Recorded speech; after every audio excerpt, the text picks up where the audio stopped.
Berenstein, Here. Bertram, Here. Rayford, Here. Shaner, Here. Scott. We're going to take a moment of silence for prayer and the Pledge of Allegiance.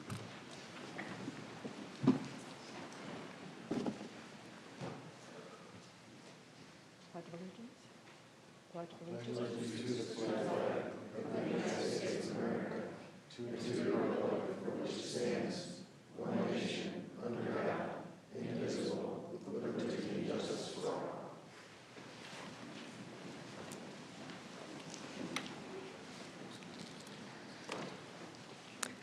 We did have a proclamation scheduled for today. However, we had an ill party, so we're going to postpone that until next week. So that is not going to happen.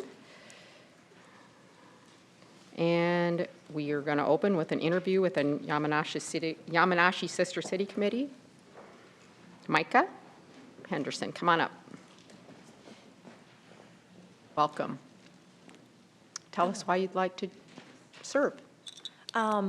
I was born and raised in Japan, and I have lived in Sioux City more than 20 years. That gives me a great perspective of knowing both cultures and both communication styles and both community values. And I enjoy connecting people, so I like to help organizing any events or any program that enhances the relationship with Yamanashi City and Sioux City.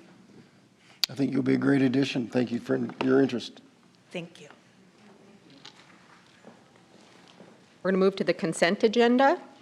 Items 3 through 20D constitute a consent agenda. Items pass unanimously unless a separate roll call vote is requested by a council member. I will move the consent agenda, but Nicole, give us some direction. I know there's some items that we're going to, out of respect to Mayor Scott's inability to be here today, I think we want to move some of these items out of the consent agenda. Do you want us to move the consent agenda, noting the items we want to pull right now or when they come up? Are there items that you're pulling for a separate roll call vote for deferral? I think what I'd like to do is for certain to defer items 10A, 10B, 10C, and 10D, because I know the mayor has some thoughts on when we appoint to boards, commissions, and committees. And I think that's it for the consent agenda, unless anybody else has anything they want to pull. I would recommend when we reach those items to just go ahead, pull them, and request a deferral for a week or 2 weeks, however long you would like. So I will move the consent agenda. Second.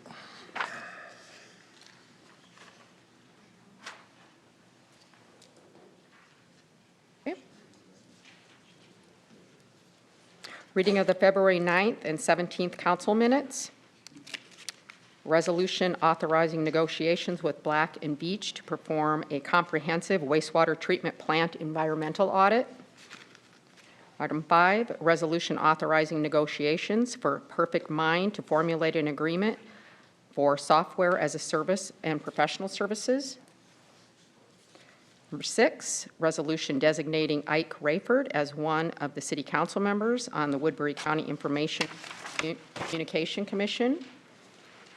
Number 7, resolution accepting the single audit for fiscal year ending June 30th, 2025. I do have a small comment on that. Randy Corona, County Reporting Manager. There was a clerical error on the report from our auditors on page 17 under the identification of major programs for federal transit. It should be 20.507 instead of the 20.526 on there. So I don't know if that needs to be pulled for a separate vote or not, but just wanted to note that. Just note the correction. The resolution of itself, in and of itself is fine, so we'll swap out the report with that correction. Okay, sounds good. Thank you. Okay. Number 8, resolution scheduling a public hearing on the annual plan for Section 8 housing choice, the Housing Choice Voucher Program. Number 9, supporting the submission of IEDA application to the House or the State Historic Preservation Tax Credit Program by BNC, and that's at 1114 West 27th Street. And just, I just want to add to this, it's the repurposing of one of our schools over there that are abandoned. So we're going to be getting some housing over there, which is really nice. Good project. Great project.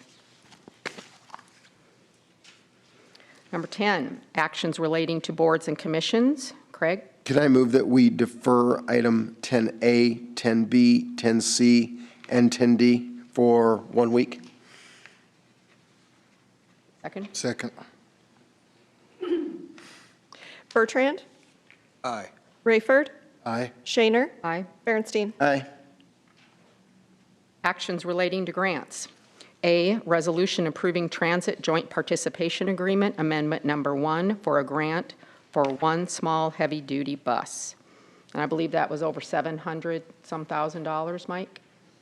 Yeah, 765. There was 765. just a labeling change on the agreement that previously went to council. Okay, great. 11B, resolution approving the application to the U.S. DOT's Build Program Grant for Hamilton Boulevard and Triview Avenue Intersection Improvements Project. Gordon? Hi. Hi, Gordon Fair, city engineer. This is a grant for the build. It's a build grant for $3.6 million for a possible roundabout at that intersection, in addition to the rest of our project that will be reconstructing Triview from the west end all the way over to Myrtle. This grant does not necessarily, if we get this, doesn't mean we will have to build a roundabout. Because right now, the council has not decided on whether we build a roundabout or have a regular signalized intersection. The reason we're going through with this now is because the grant is due tomorrow, and we don't want to miss that deadline.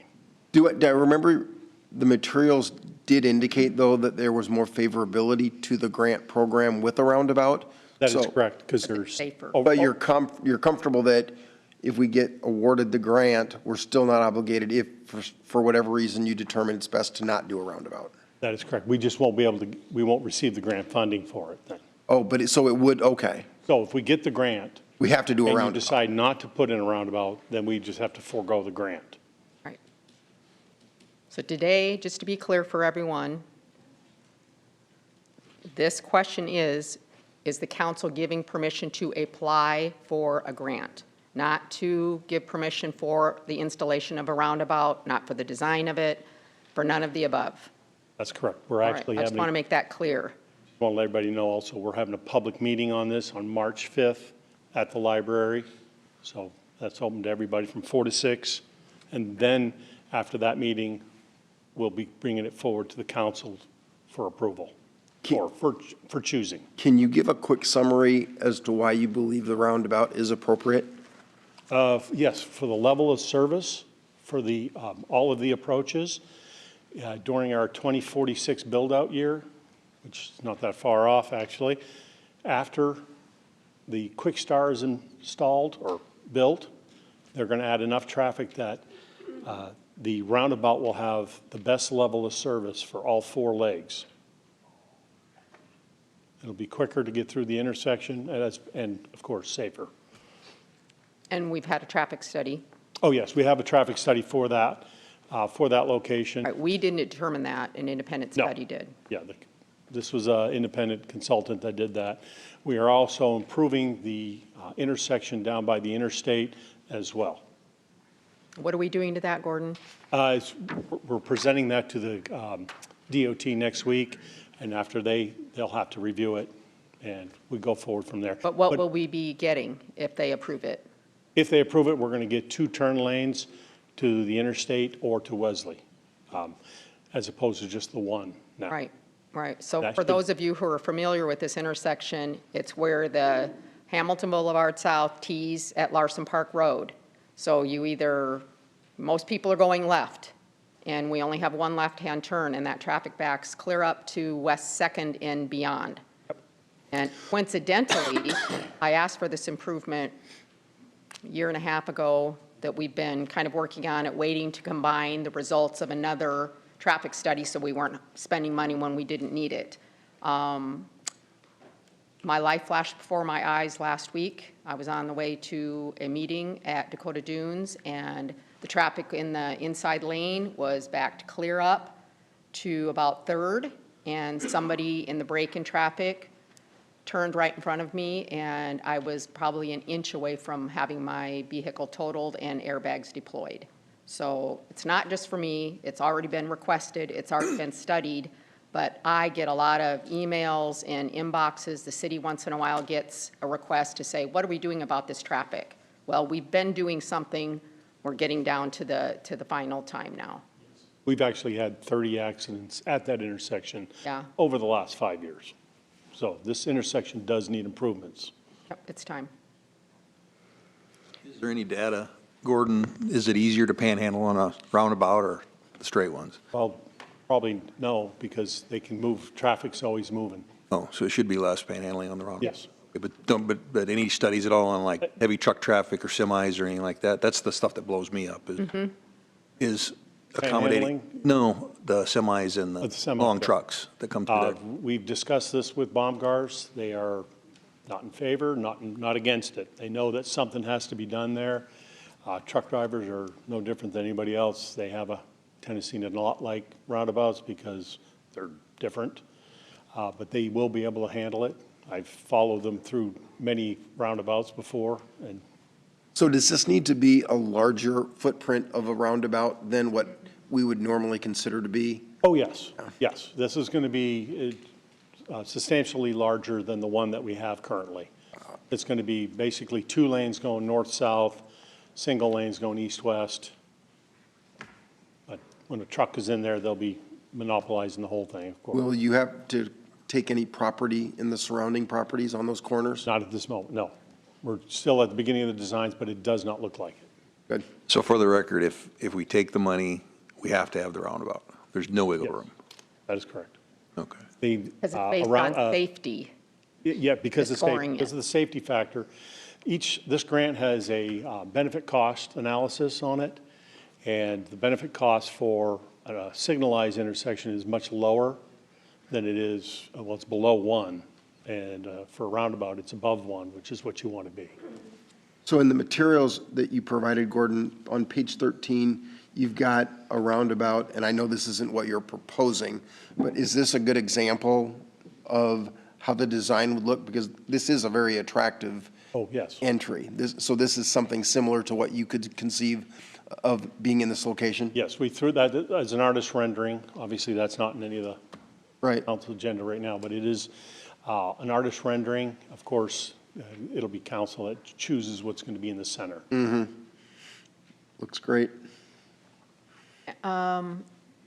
Is that, what are you calling that, where the traffic can turn right quickly without going Oh, a slip lane. slip lane? There's going to be a slip lane for eastbound, southbound, eastbound from Triview, Right. from basically the truck stop, to southbound to the interstate. That's going to have a slip lane in it. That'll help increase the The flow? and it'll improve the level of service through the whole intersection. The level of service with a signalized intersection on the 2 side streets doesn't get above a D, I don't think, during peak hours, where with a roundabout, it doesn't, it's a C, which is what you want to be. Good luck. Yeah. It's 3.6 million, that's, It's a tough one. Yeah. It is. It is. All right, thank you, Gordon. 11C, resolution approving the city's application to Simcoe MPO Iowa Transportation Alternatives Set-Aside Program. D, resolution authorizing the request for additional CDBG coronavirus aid, relief, and economic act homeless operations grant funding for homeless shelter operations. E, a resolution approving the application for Continuum of Care Planning Project Grant Funds. F, resolution approving an application for Continuum of Care Coordinated Entry Grant Funds. G, resolution approving an application for Continuum of Care Homeless Management Information System Grant Funds. H, resolution approving grant approvement from HUD for Family Self-Relief Sufficiently program funding for 2 program coordinator positions. Now, before we move on, Jill, would you mind? These all have the same theme. Can you just give us a little rundown on these items? Sure, the last three or also, okay. Jill Wanderscheid, Neighborhood Services Manager. E, F, and G are all related to the continuum of care funds that we receive directly from HUD. These grants, the way they are administered are a little bit different. We have to come together as a community and apply through the continuum of care, which is also called the Siouxland Coalition in Homelessness. And so there are several applications that are submitted through that. These three are all required. Someone in the community has to run coordinated entry. That's our list of those that are experiencing homelessness and looking for services. Homeless management system basically relates to the software that we're required to use. And then the planning project is the funds that come to our staff to be the lead agency for the HUD required continuum of care. Lots of acronyms and words there. But basically, this fulfills all of the requirements that we are, as a community, federally required to fulfill. And then H, very important. Oh, actually, that is Amy Oh, Tooley. Amy, Yep. yes. Thank you, Amy. H is our outreach. Yes, All right. Amy Tooley, Housing Services Manager. This is a cost reimbursable performance-based grant, and we've been receiving it since 1998 for our family self-sufficiency program. So important that we get these funds, put them to good use like we do. You know, I'm on the Housing Trust Fund too. Those funds, we put them to great use for this community. Those are kind of the unsung heroes that, you know, it's not in the news, it's not always talked about, but these are really important articles that we get taken care of, and I so appreciate all that you guys do, because it's a lot. I don't know how you keep up with it all, but it's really appreciated. It's really necessary for this community. Thank you. Thank you both. Ready?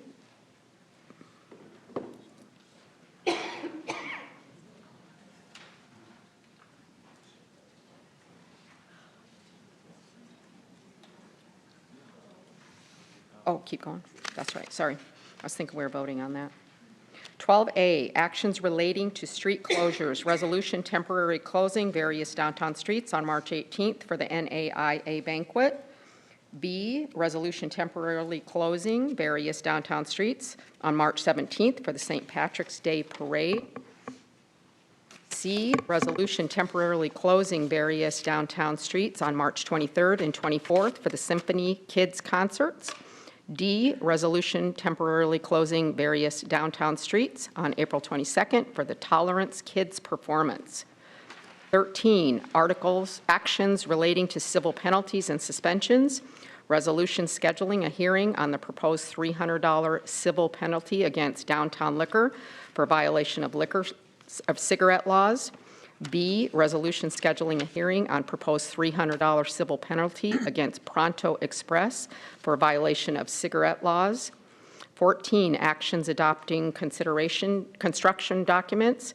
A, resolution adopting plans and specs for the annual sidewalk project program. Hey, Julie, Yes? pull that out for a separate vote, and then at the time appropriate, can, I think it's Gordon, is that you? Come up and let's educate the public again on what this program is. What was that? You want to educate us again what this program is? Okay, so the sidewalk program is where we go around and inspect all of the sidewalks. Yeah. For all over the city. We have the city broken up into 10 different zones. Zones are numbered by the year, so this project here will be for fixing the Zone 5 area where the homeowners did not fix their sidewalks. And that's what we'll be doing. And after they're fixed, we will then assess those property owners the cost. The question is, who does the walk around with the white X's? We have our seasonal aides. What is that? Like two. Intern? We hire 2 interns during the, in the spring. So is that pretty subjective? Is that just like, you know? Not really. How do we train those people? Everyone in this council gets this phone call on this program, so let's flesh it out in the public. So who is actually putting the white X's on the sidewalks? That would be our interns. Interns. They are trained through our inspectors and monitored through our inspectors. They go around and check their work. And if any citizen doesn't agree, they call us up. We'll go out there and inspect it again and make sure it is a defective one or not a defective one. Each one of these defects are outlined in our ordinances. If they do it themselves, they still have to get permitted? Yes, there is a permit. If they're patching it, like filling in a little hole with some putty or grinding off a corner, that's a no-fee permit. No fee at all. They fill it out, we keep track of it, done. So is there a permit fee on the one that, if you have to do it yourself? If they have to remove the concrete, yes. Yeah. Yes. And So that, they have to pay, how much is the permit? that varies anywhere from $15 to $135. It depends on the size. So what is Zone 5? Can you know physically the parameters? Yeah, it's the north side of town. That's about the best I can tell you, right due north of here. I don't have any better description. I don't have it. I think I memorized. fall in that up on North Hamilton because we were inspected this year. Yeah. Had to fix ours. Yep. So the first part is, I think we need to review as a council again, the permit fee. Again, it's one of the complaints I think that people kind of say is, number one, if I'm going to replace it, number one, I got to replace the city sidewalk in front of my home, and then I get banged for a permit, and then I've got to go through the process versus if I'm going to replace it in front of my house, I'll just replace it, right? So I think we should revisit the structure there. And then the other thing is the subjectivity of it and the timing of it. So what's the timing if the city comes in and does the replacement on the concrete? I know that the real estate community we end up with some situations where, well, let me back up. What's the timing of the billing cycle after the work goes in? Okay, so, our inspectors will inspect it from about the end of May to about the end of June. After that, the whole zone's done, and their notices are posted during that time period. We'll send out mailers as well. They have pretty much until December 1st to do all their repairs. We've even let them squeak by up until our contractor, the contract is bid. He'll start, he, she, whoever, will start about the middle of April. So we then go re-inspect all of those in case someone didn't pull a permit and repaired it themselves, so forth. We'll then go re-inspect them before we hang a notice and say, we'll be here in 2 weeks. And then after that project is done, after our contractor's gone and fixed all of those sidewalks, which usually will take till October or so. At that point, we then do the finaling of it, the council approves it, then we send it all to be the bills out. And What's the timing of that normally? Time period?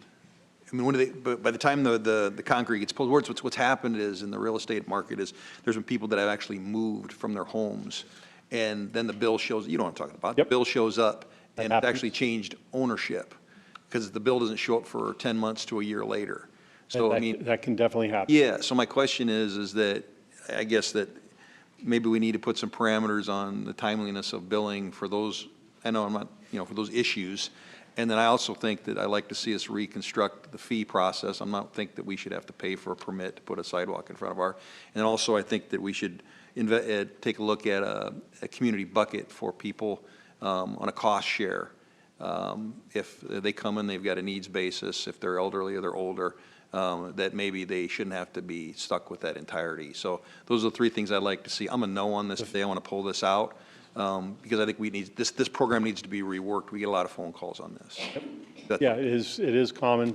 We do get a lot of complaints throughout the year about sidewalks not being repaired. Yeah.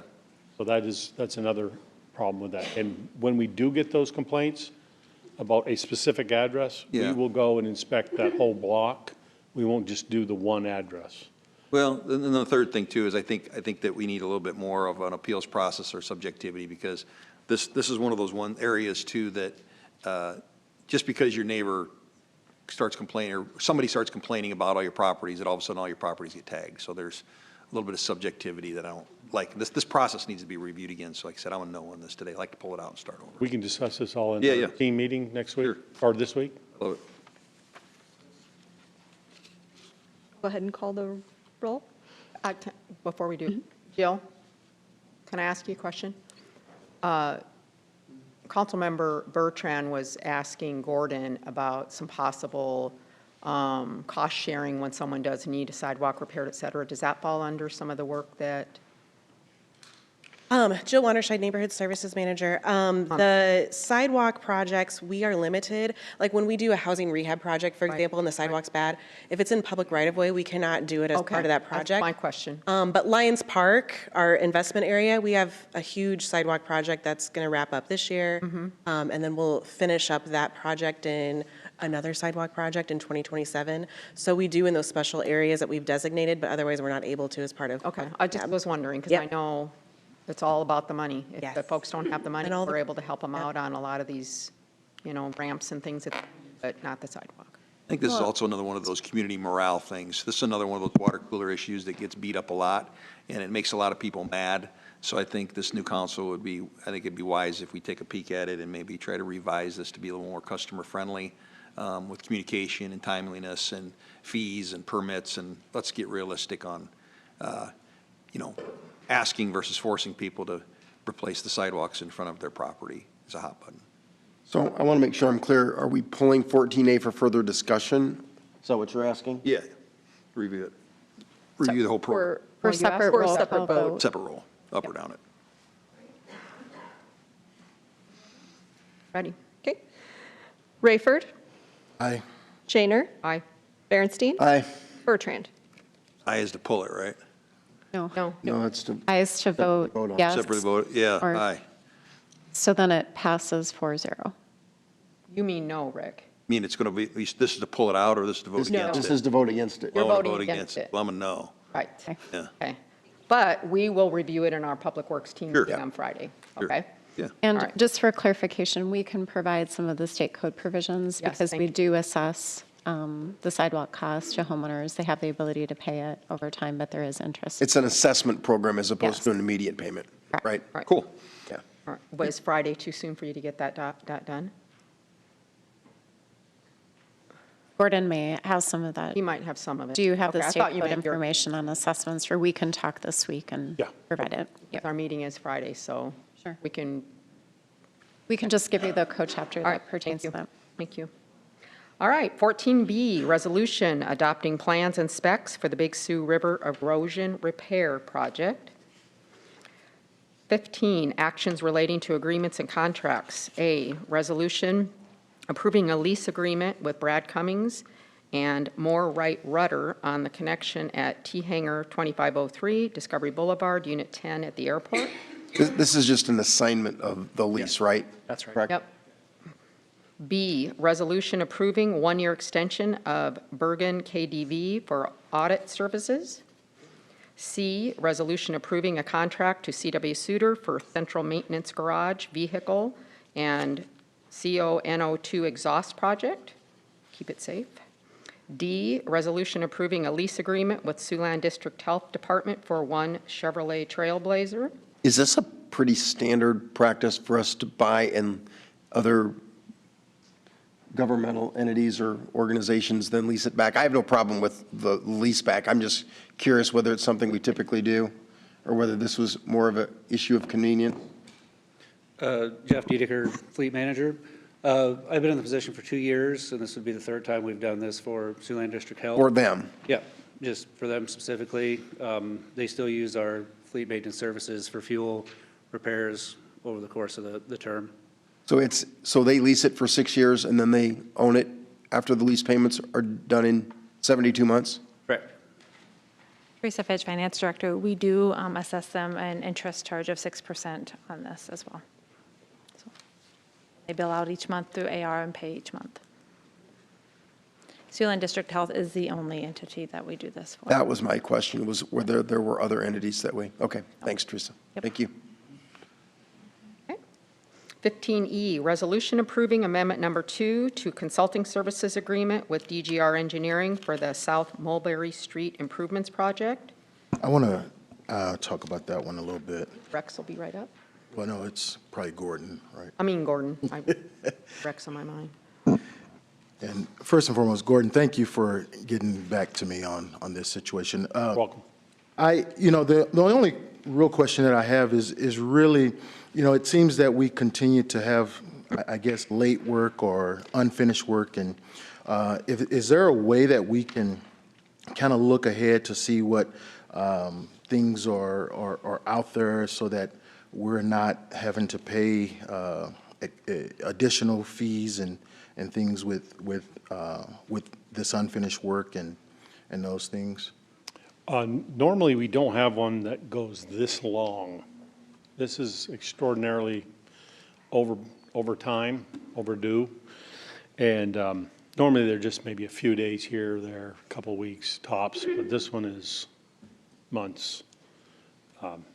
It's just something the contractor has just failed to put this as a priority on his list to get done.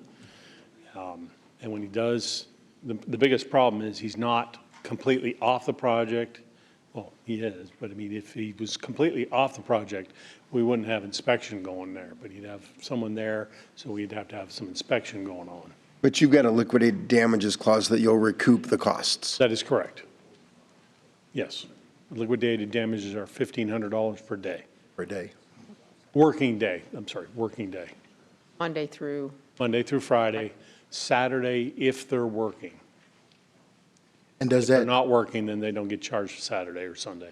and so does it, because we're asking for what, how many additional weeks? 5 additional weeks, 5 additional weeks.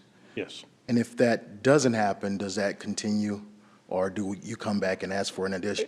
Chances are we won't on this one because they're very close to being finished. And whatever's left, we'll just take that and the city will be inspecting it, so we won't have these additional costs from the consultant.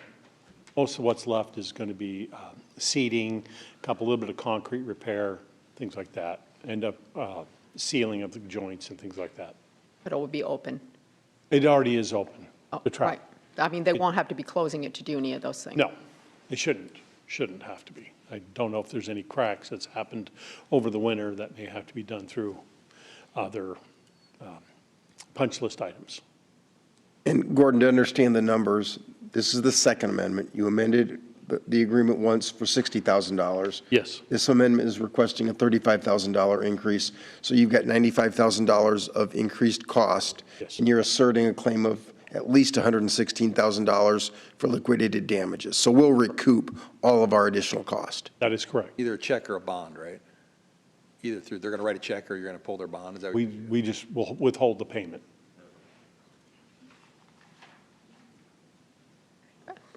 Thanks. Thanks, Thanks, Gordon. Yep.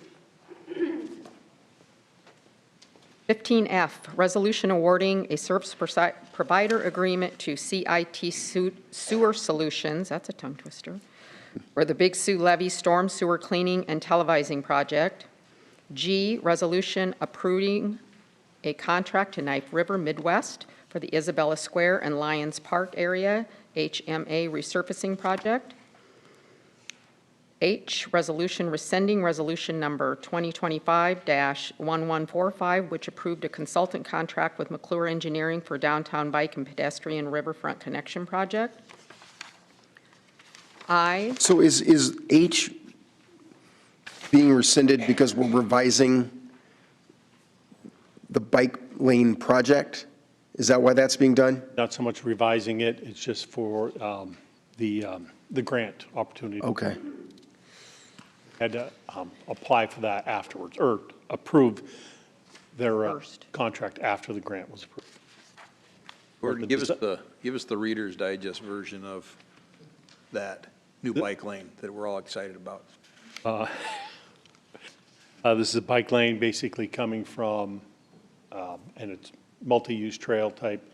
It'll be coming from the Chamber of Commerce along the Tyson parking lot, Tyson Center, and Auditorium to Gordon Drive. Do we lose parking, or do we lose a lane? There will be 5 or 6 spots lost. The parallel parking on the very east side of that parking lot. Did we do a traffic count with the 6 bikes for the year or not on that? No, did not do a traffic count for that. Okay. I'd like to pull that one out for a separate vote. That I got that labeled too on I would be great. Shaner, aye. Berenstein, Aye. Bertrand, No. Rayford. Aye.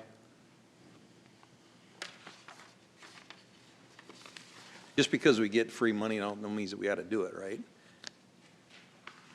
But the bike lanes that we're designing have a method to the process, which will tie into the Third Street project as well that Downtown Partners is supporting right now. That is correct. Right? Correct. And so Oh, I get it, yeah. so it's a much broader scope I get than it. just a bike lane on Pierce Street or otherwise. Yeah.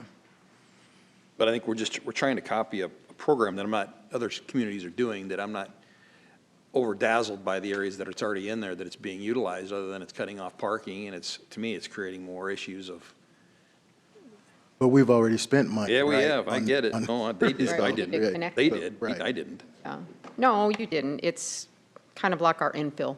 Sure. Okay. Thank you. I, resolution approving standard consultant contract with McClure Engineering for the Downtown Bike and Pedestrian Riverfront Connection Project. J, resolution approving consulting services agreement with Plan Architecture for design and connection with the Main Overlook Project. K, resolution approving a consulting service agreement with McClure Engineering for survey, design, project management in connection with the Main Overlook Project. L, resolution approving a second amendment to funding agreement with Isabella Square Developers for 11 units of housing at 1200 and 1211 West Fifth Street. This, to your earlier point, Julie, this is another good project. Yeah, This it is a really good project. Very good project. Jill, you have any updates? Here we come. She knew it. Just that we have sold now, or the developers sold 6 with 1 pending, so we have 4 homes left. So if anyone's interested, contact our office. And we grapple with the explanation of what is affordable housing. We get asked that as council members all the time, and this is actual HUD housing. Can you just give us a little snippet? Yes. Yes, I would echo that 100%. Everyone, if you asked 100 people, they'd have 100 opinions as far as what affordable housing is. For this particular project, all 11, I can give you some idea or estimate of what people are paying per month. So the home's brand new construction, between 13 and 1,500 square feet, 3 beds, 2 baths, or 3 beds, 1 bath. They're paying all in taxes, everything, about between $1,200 and $1,350 a month, which if you're out in the rental market for that kind of square footage is pretty good, and this is owner occupied. So the way we do that is we are required to sell the homes for the appraised value, and then on the back end, we provide down payment and closing cost assistance to get those monthly payments down. So they're still getting mortgages through local lenders here, and then we're providing that down payment assistance and closing cost assistance to get those payments down. Which in turn gives them some instant equity in that home. Yes, correct. There was some confusion out there, so thanks for clearing that Yeah, up on absolutely. what it does to comps. I think there was some confusion on that it was comps, Oh, and no. it's not, so that's good. There was some confusion out there in the building community, so appreciate that. And by the way, that before these houses were there, this was just a empty grass, 1 square city block that was not being used for anything. So we put some ARPA funds to good use to update the infrastructure around because it was a school, and that infrastructure wasn't conducive to residential homes. So we put some money in for that. The cities took ARPA money and did that, and now we're almost to the finish line with this project. And there will be a pocket park in one of the corners of the property as well when it's finished. So, thank you, Jill. All right. M, resolution rescinding resolution number 2025-0135, which approved the resolution of intent to enter into an agreement with the Webb Apartments to provide a home investment partnerships program loan for affordable housing at 417 Market Street. N, resolution of intent to enter into an agreement with the Webb Apartments to provide home investment partnership program loan for affordable housing at 417 Market Street. O, resolution approving amendment number 1 to the service provider agreement with Northwest Electric for the pump repair at the wastewater treatment plant. E, resolution approving a 4th amendment to the development agreement with AP Sioux City and APSC Development for the Sunnybrook Village project. Q, resolution approving a third amendment to a minimum assessment agreement with AP Sioux City for Sunnybrook Village project. R, resolution approving a minimum assessment agreement with Rent Properties for the Sunnybrook Village project. So each of these actions is just to take into account, Marty, that the minimum assessment agreement was entered into the original developer, and as the parcels are sold, Correct. you've reallocated the minimum assessment. So ultimately, the minimum assessment, which is just the minimum assessment, not necessarily the assessment, it's reflected with the new owner as that property transitions? Exactly. The original agreement, the minimum assessments go till 2033, and the total, I think we've reached a total of 29.9 million, so 30 million. So what these changes, and this is the third or fourth time we've done this, is when they sell a lot, or in this case, actually, they're selling the strip mall and another empty lot that there's going to be developed.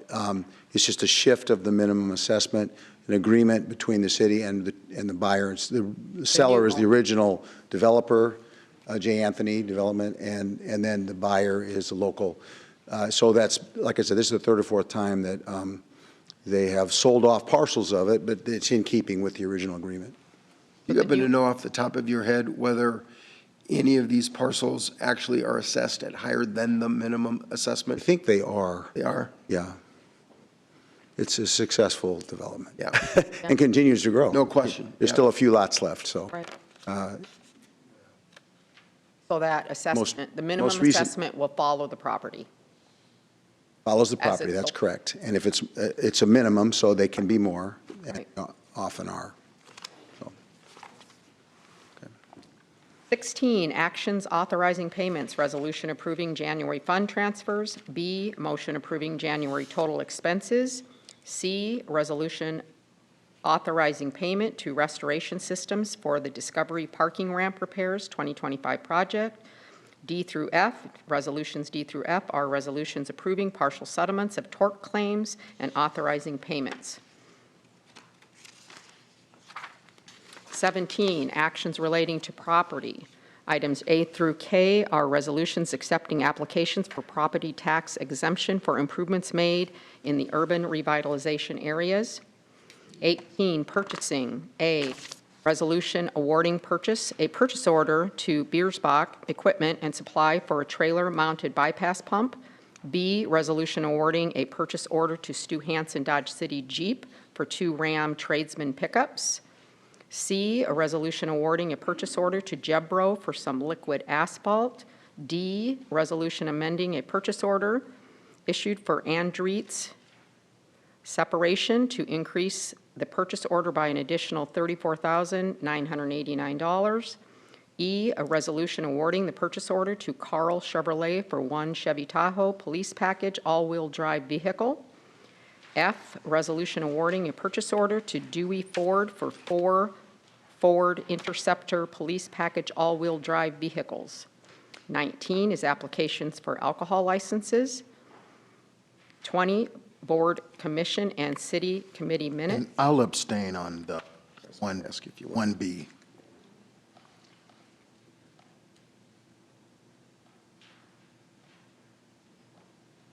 20, board, commission, and committee minutes. Review the list and come forward if you have any questions.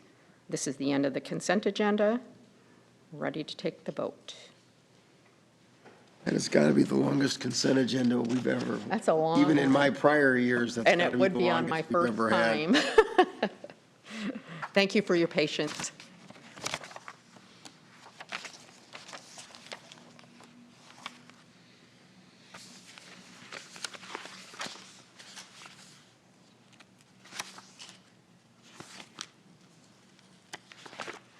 Vote is 5-0, absent, or 4-0, absent for Scott. So point of order real quick. So on a consent agenda, just so I know the rules, on a no vote on a consent agenda, still a unanimous vote by the council? Well, the beginning of the consent agenda indicates that all items pass unanimously unless pulled for a separate roll call vote. That's what so from a point of order standpoint, it's, a no vote is not a no vote on the total agenda. It's going to go unanimous regardless of what you push. Correct. Okay. Unless you pulled it out. of Unless that. you Unless we pulled it just down did. and Pulled it voted. out of Like the- we just yeah, did. Separate. Like we just. Yes. Okay, that's the point of order I want. Thank you.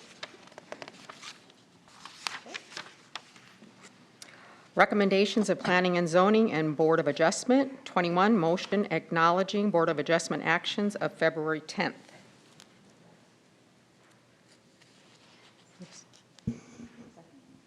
Second. Anyone be heard?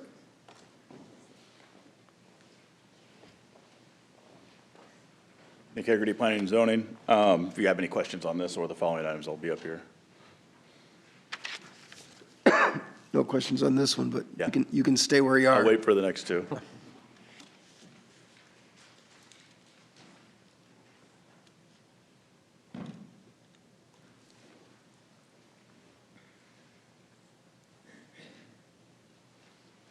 Votes 4-0. Favor, absent Mayor Scott.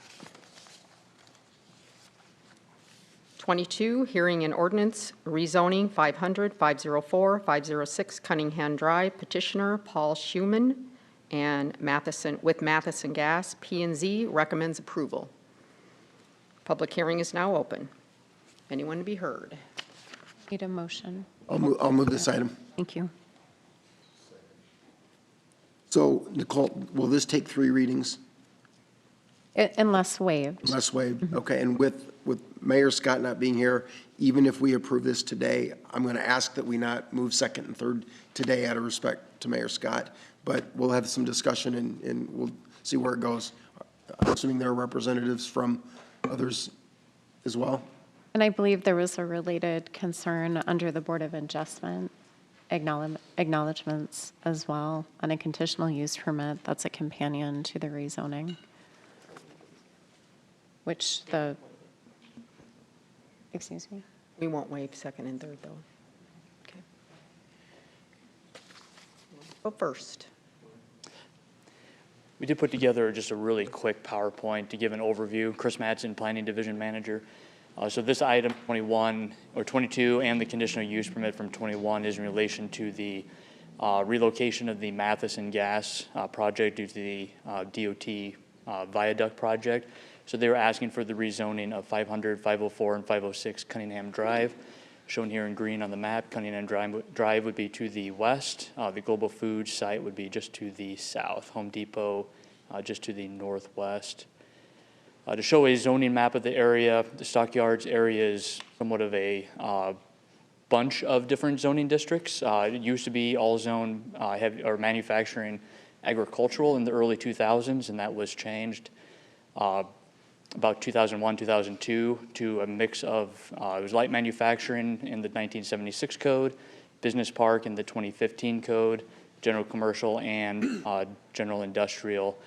So again, the subject property located generally here in the middle of the map. Their existing site for Matheson Gas is just to the northeast, about 2-3 blocks from their proposed new location. And Chris, how many acres is the subject property under discussion? Subject property, I'd have to look at the, I believe it's around 2 or 3 acres off the top of my head. Comparable to their existing site, maybe a little bit larger than their site to the northeast. And I don't need you to spend a lot of time, but their existing site, what surrounds the current property? I do have a zoomed-in map of that. So again, their site is currently zoned general industrial, so the same zone that they're requesting at their new site. There is some residential immediately adjacent that's also zoned GI, but is used for residential. There's residential to the southeast and general commercial uses surrounding their current property. And then south of Leach Avenue, is that the old Wilson Trailer site? Correct. And the corner there is the old Dairy Queen? Which really dates. Before my time. My kids loved hauling hogs and getting to pull in there. Yes, I am that old. All right. This is the general concept plan that we were provided, so it would have access off of Cunningham, their structure with the storage of the flammable noxious materials. That's the reason for the rezoning, is that storage of that materials. The office, wholesale, retail uses that would also, that they undertake, that is allowed in the business park zone. It's the storage of materials, which again, within the building, And then they do have 4 tanks proposed on the east side. We have not went through the full site plan review process. This was just a concept to provide during the rezoning. Will it, if it is approved, in addition to the site plan review and approval, will it have a design component requirement as well, or not a design element? For design standards of the structure? Yeah. Under the general industrial, that is not required. It would have been required under the business park. Chris, do they burn anything? Any emissions? Their representatives are here to go into more detail on their operation. I don't believe so. Okay, do they, you know, put off any type of any type of pollutants or anything like that? Is it My just understanding is existing? just It's the like they're storage and existing, right? sale. Just storage, right? Correct, storage Okay. and sale. Just want to make sure we're clear on that. They're here? Correct. You And know, just wanted to. and let me just quickly ask, and are there representatives from the Ponca tribe as well? We received a letter early this morning, a very well-drafted letter that I want to review, but I think I'd prefer to be able to review it with the individual that wrote the letter to make sure I'm clear on exactly what their concerns are. Nobody's here from the Ponca tribe? Got a hand back here. Oh, you are, okay, very good. And just our last 2 slides, this is the current site. So this is the view from Highway 75 looking to the east, southeast. And this is a view looking to the south. This would be the storage tanks, again, in question for the rezoning. Current site has 4 storage tanks. Their proposed site would also have 4. And that's all I've got. If there's any other questions, staff are recommending approval. Integrity Planning and Zoning, just real quick from the meeting, it was a unanimous vote to rezone. We felt it was in line with the comprehensive plan, which identifies that whole area as an industrial area. We were comfortable with Matheson, being that they're an existing location. We have never had really any issues with them on the city. They're being displaced because of the DOT project. So overall, we felt this was a good location for them to move and didn't have any concerns. Right next door to packing, former Yeah, packing. there's other sites with on-store storage like this, or packing sites around. It is an industrial area that this fits. It's not heavy industrial manufacturing. That's not what this is. It's just the storage of a flammable, gas, oxygen. So let me go through the letter that we received earlier today, and I did visit with Nicole a little bit. I don't think she had, with the short time period, I don't know that she had a chance to look at some of the concerns, but let me raise them now, and whether you address them or whether it's planning and zoning or whether it's the Ponca tribe that wants to provide some clarification.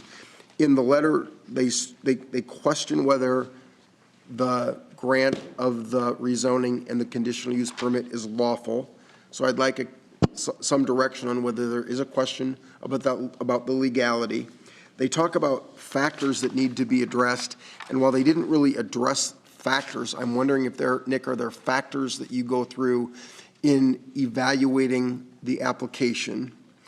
They talked about the range of uses and the character of the development that is allowed by the proposed zone will be whether it will be compatible with the properties in the immediate vicinity.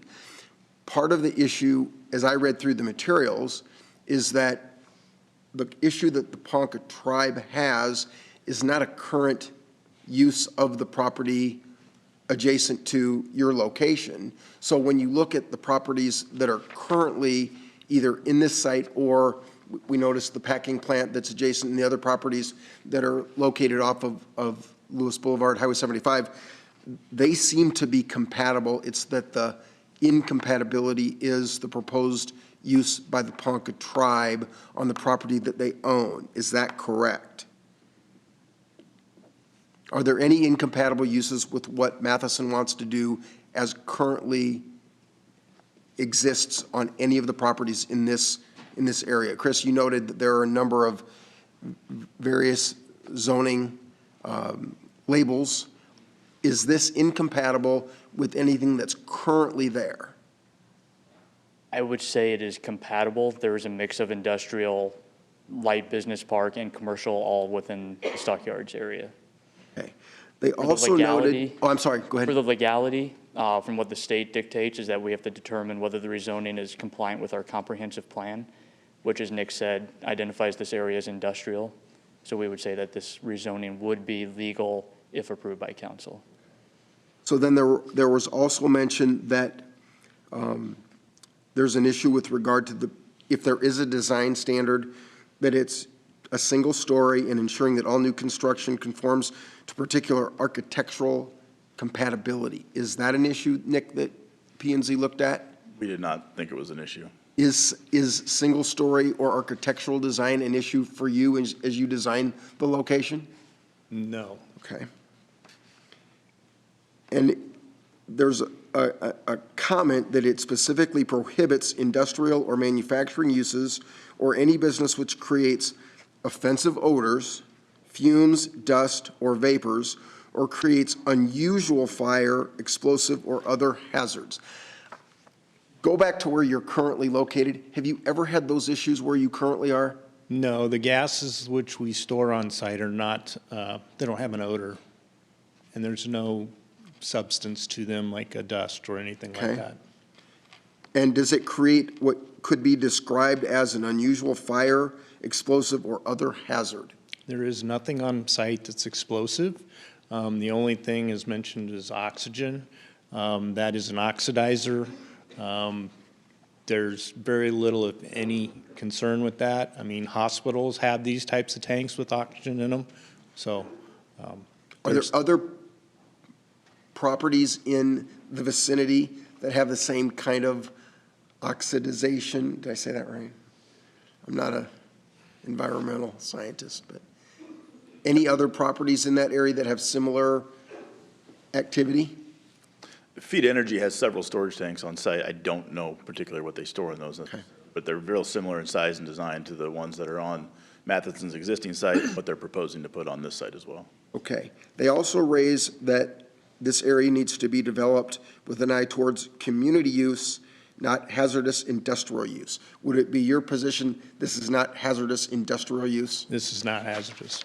Okay. Is there commentary that there was an intent to use any of this space for office, research, or a technology park? That may have been back in the 2000s when the Stockyards, the Yards was developed with the plat that was to the west of this property. But my understanding is it would be any use that'd be allowed in the zone. I'm sorry, say that again, Chris. When the Yards project to the west was developed, that may have been the intent for that parcel, but I'm not aware that that was ever intended on this particular property. Okay. And I asked earlier if they would be, if in the site plan review, if there were design standards, and you said no to the design standards. I'm assuming that you wouldn't oppose working with city staff to design something that's aesthetically appealing in that area? That's correct. Okay. And you've already determined, or you stated that it's not a hazardous heavy industrial use.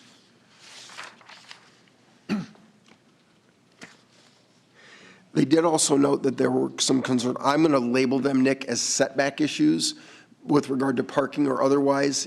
Is the size of this lot going to create any issues to meet legal requirements for size in order to operate in the proposed industrial gas distribution facility? Any concerns there? A lot of the setbacks in the letter were noted for a heavy industrial use. Staff would not classify this particular use as heavy industrial. Okay. It's the retail, wholesale with the flammable material storage. Okay. So the lot size requirement, those additional setbacks would not apply to their site plan. So when they noted that the minimum size of the parcel must be 5 acres, that's not accurate? Correct. A 1 acre site would That'd be be more the adequate? manufacturing of the hazardous materials. That's not what they're doing on this site. Okay. Any issues with regard to entrance of trucks or other vehicles that's going to cause any kind of a concern on Cunningham or otherwise? No, the delivery vehicles will be leaving in the morning and returning in the afternoon. There'll be 5 or 6 of those. The tractor trailer semis will be coming to fill those large tanks probably 3 or 4 times a week. We suspect that the truck traffic for Home Depot will exceed ours. Okay. There were some comments that there was a concern that this would be deemed heavy industry and that maybe your applications didn't quite, the letter actually does say that there was an intent to mislead, treating as bulk and cylinder gas distribution facility. and that there was some disingenuousness in the request and application. Based upon what you're describing as your understanding of the use and what you intend to do, you don't believe there was anything misrepresented or misled in the application? No, sir. Sir, I apologize to interrupt, but could you give your name for the electronic record? Rich Moon. Thank you. I think that addresses the questions that I felt were targeted in this letter, that I felt needed to be addressed, and I appreciate your candor. Nick and Chris, I appreciate your comments too. Hey, Rich, real quick. First, thanks for staying on this side of the river as you're getting dislocated. So again, thank you for what you do and the dollars you're going to invest in this new project, and we do appreciate that in the city. So again, if you don't hear that enough in the next few months, thank you. Second, Nick, on P&Z, excited to have you on P&Z now, because your P&Z is now, with that new attitude, of part of the solution, not the problem, and helping folks like Rich get these projects moving. So again, I appreciate your leadership on P&Z.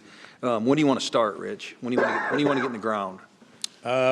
We have some more work to do on the design, but due to our time constraints with the state, we need to get going quickly. So is the 3 readings going to hold you up, or are you okay with the 3 readings? What's your expectation? We are looking to close on the property very quickly. Okay. So I don't know what kind of When you say very quickly, do you mean literally this week or within weeks? Within a few weeks. Okay. So 2 weeks won't hold you up in the ground? Speak now. I would have to consult with our legal. Okay. The time is coming very quickly. Okay. How's been the process so far with the permitting and your review process? I know, I guess it's kind of an open-ended question I'm not asking, but I guess the question I'm asking is, as you go through this process, if you meet unreasonable resistance in this process, I would ask that you would address that with this council or give me a call. Again, we're going from worst to first, and this is one of those projects we're going to get in the ground, and we're going to help facilitate this thing and get it going. So, again, thanks for all you're doing, and let us know if the 2 weeks doesn't work, and we got to, maybe next week we can push it through with the mayor here. The mayor and get you going. should be here next week, and I don't see any problem. If it does get approved today, and if we don't move second and third today, we can move second and third. Well, we'll move second next week and third with that. Correct, Nicole? We can do that? Yes, you can do both next week. So, Is this going to help you expand, Rich, or you've got the same status quo? We are building it about 10% larger for potential growth. Yeah, Good. spend some more money. All right? For the record, I don't believe that the mayor would be opposed to moving second and third. He's usually a proponent of doing it to cut the time, so. If you all feel that we don't need to waive, or. Let's move it. I'm comfortable I'd like to moving. make a motion to move Okay. it. We'll need the vote. Got to get the first vote first. Yep. And to close the hearing. Oh, my bad. Anyone else want to be heard? The hearing is now closed.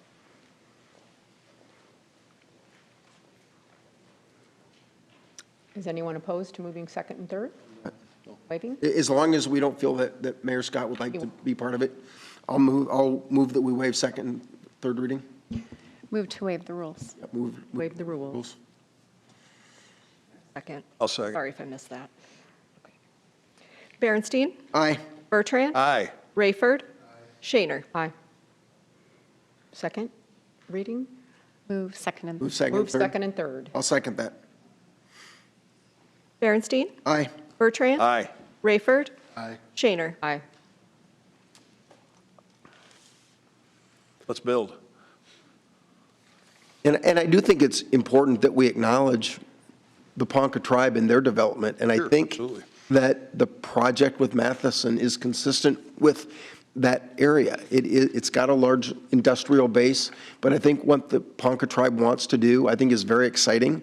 And I think it's a project that coincides very well with this area, it's just south of the Home Depot. So I'm encouraged by that as well, and certainly happy to visit with any representatives from the Ponca tribe if they would like to.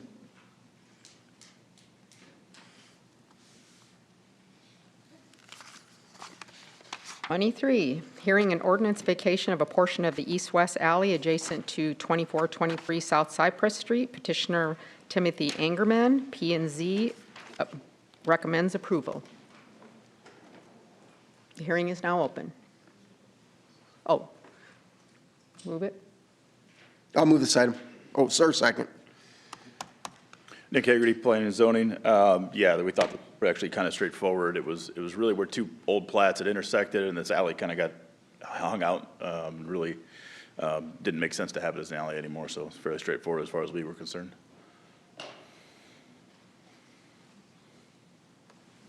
Bert?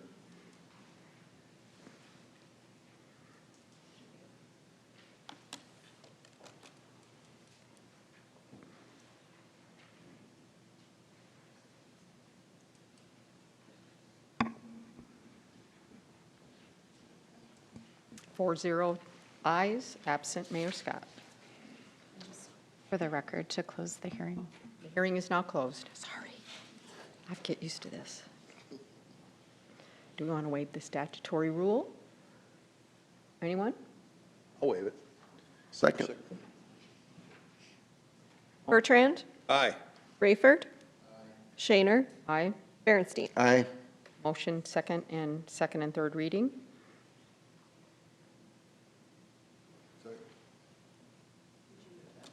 Yes. Rayford. Aye. Shaner. Berenstein. Aye. Bertrand. Aye.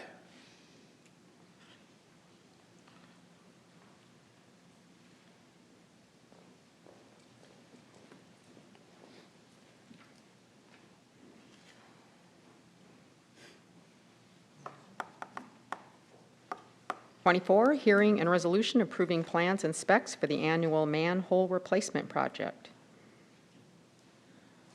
Motion to open the hearing. I'll move the item. Second. The hearing is now open. Want to be heard? Seeing none, hearing is closed.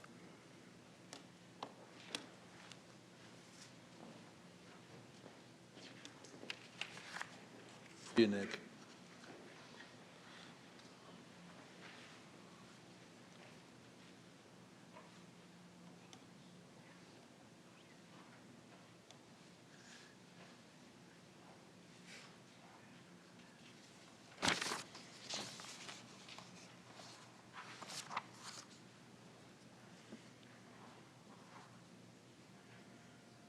Councilmember Bertrand, I think you may have just hit that button twice. Can you hit that one more time? Time's a charm. Yep. Thank you.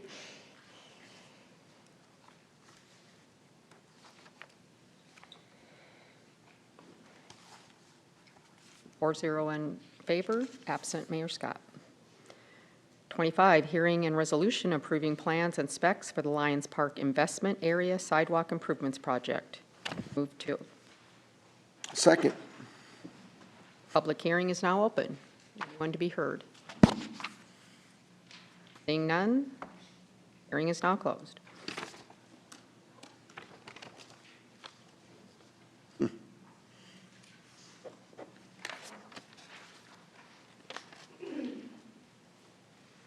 Four zero to approve, absent Mayor Scott. Ordinances. 26, ordinance amending Chapter 5.20 entitled Solid Waste of the Municipal Code. First consideration approved February 9th, 2026. Motion for second reading.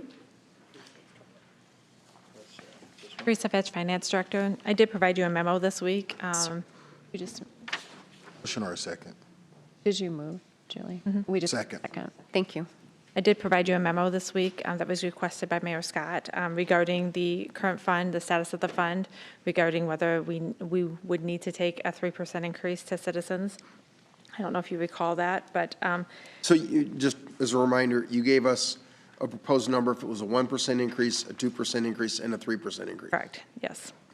So a 3% increase would still leave the fund balance at $183,000. A 2% increase would leave the fund balance at approximately $127,000, and a 1% increase would leave the fund at about $70,000. A 0 increase would leave the fund at about $13,000. And is this fund designated for any capital projects where you're otherwise relying on those funds, Teresa? This includes the capital project for this year. It would Yes. include the capital projects? Yes. It is an enterprise fund, so the fund cannot go negative. Right. That only includes the garbage waste. The 3% for the containers is already included in this fund. So it will increase 3%. That does not include the garbage container reduction, just for the garbage waste pickup. Is that the part of the contract that you're talking about? Yeah, it's auto. Mm-hmm. So what's the benefit of having the 183 in the balance? Well, I suppose if there's something that happens throughout the year that we need the funds for, or next year for programming, we typically like to keep a balance there. I would be leery to get it down to $13,000, just because if something happens throughout the year, and we needed the funds, or there would needed to be an ad for that department.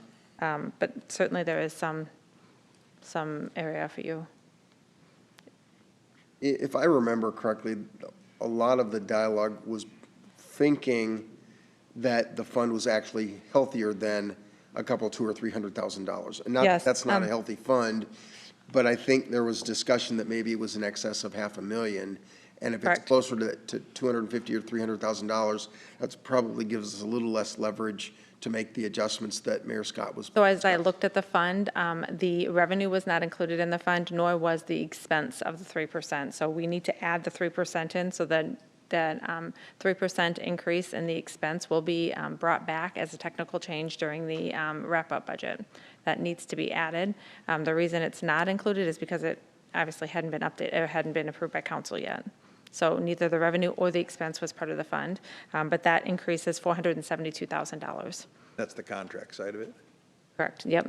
So that was where we thought we had like a $600 and some thousand balance. Well, when we add the $500,000 expense in, now you have less funding. There's no choice in that, though, is there?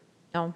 There's no choice in not providing the This one there increase is. under the contract. Correct. But we don't have to assess it as an additional rate charge. Right, that's what the mayor was Right. requesting. That's what he's, right, asking. However, again, last week, when he requested that balance, it was over $600,000, Right. unbeknownst to us, that the expense also was not budgeted. Do you have additional questions? Just so everyone is clear, the 3% increase is happening. On the expense side, yes, from Gil Hauling, yes. Yes, it's Doesn't happening. matter how we vote. No, because You're real it's, crystal clear on that. That's yes. part of the and that's contract. That's the councils before us that signed that. Correct. Correct. One piece I don't understand on that, and granted, it's only 0.3%, but the agreement was a CPI increase no less than 3%, and CPI is 2.7. I would be curious what the 0.3% actually equates to in dollars. Oh, for the total expense? Yes.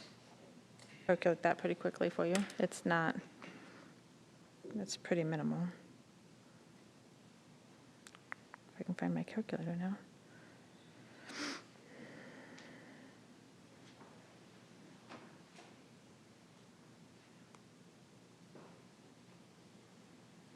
See how easy it is when you need numbers, if you're going to give a presentation, you just call finance. I would do that before I give a presentation next time. She doesn't even need to be a calculator, bring a calculator, she's got her Yeah. phone. Yeah, that's what you- Oh, yeah. Teresa, that's all right, it's, because it's I a can- side issue, yeah, get it to me it's another, get it to us another. Pretty minimal, but. Yep. Yeah. Teresa, All right. question on that contract. Does Gil Hauling have a provision in there on fuel? If fuel goes up, do they Eric can- bang us? Eric can speak to that better than I can. There's nothing in there at all? That's my only question, is because right now fuel's at a record low. I mean, it's the lowest it's been in years, so I'm just kind of curious is there a clause that if it exceeds a certain amount that automatically they get a bang, or is it just stays? It Fuel just doesn't stays. adjust, it's all built in. It's all built in. And then to address the CPI question, so that's how the contract written is, it's CPIU for the trash and waste side. So that actually was like 4.8%, and if you look at just that line item, we didn't request the 4.8, we just went with the minimum. Sir, can you please provide your name for the electronic record? Justin Franks. Thank you. Yep. Thank you.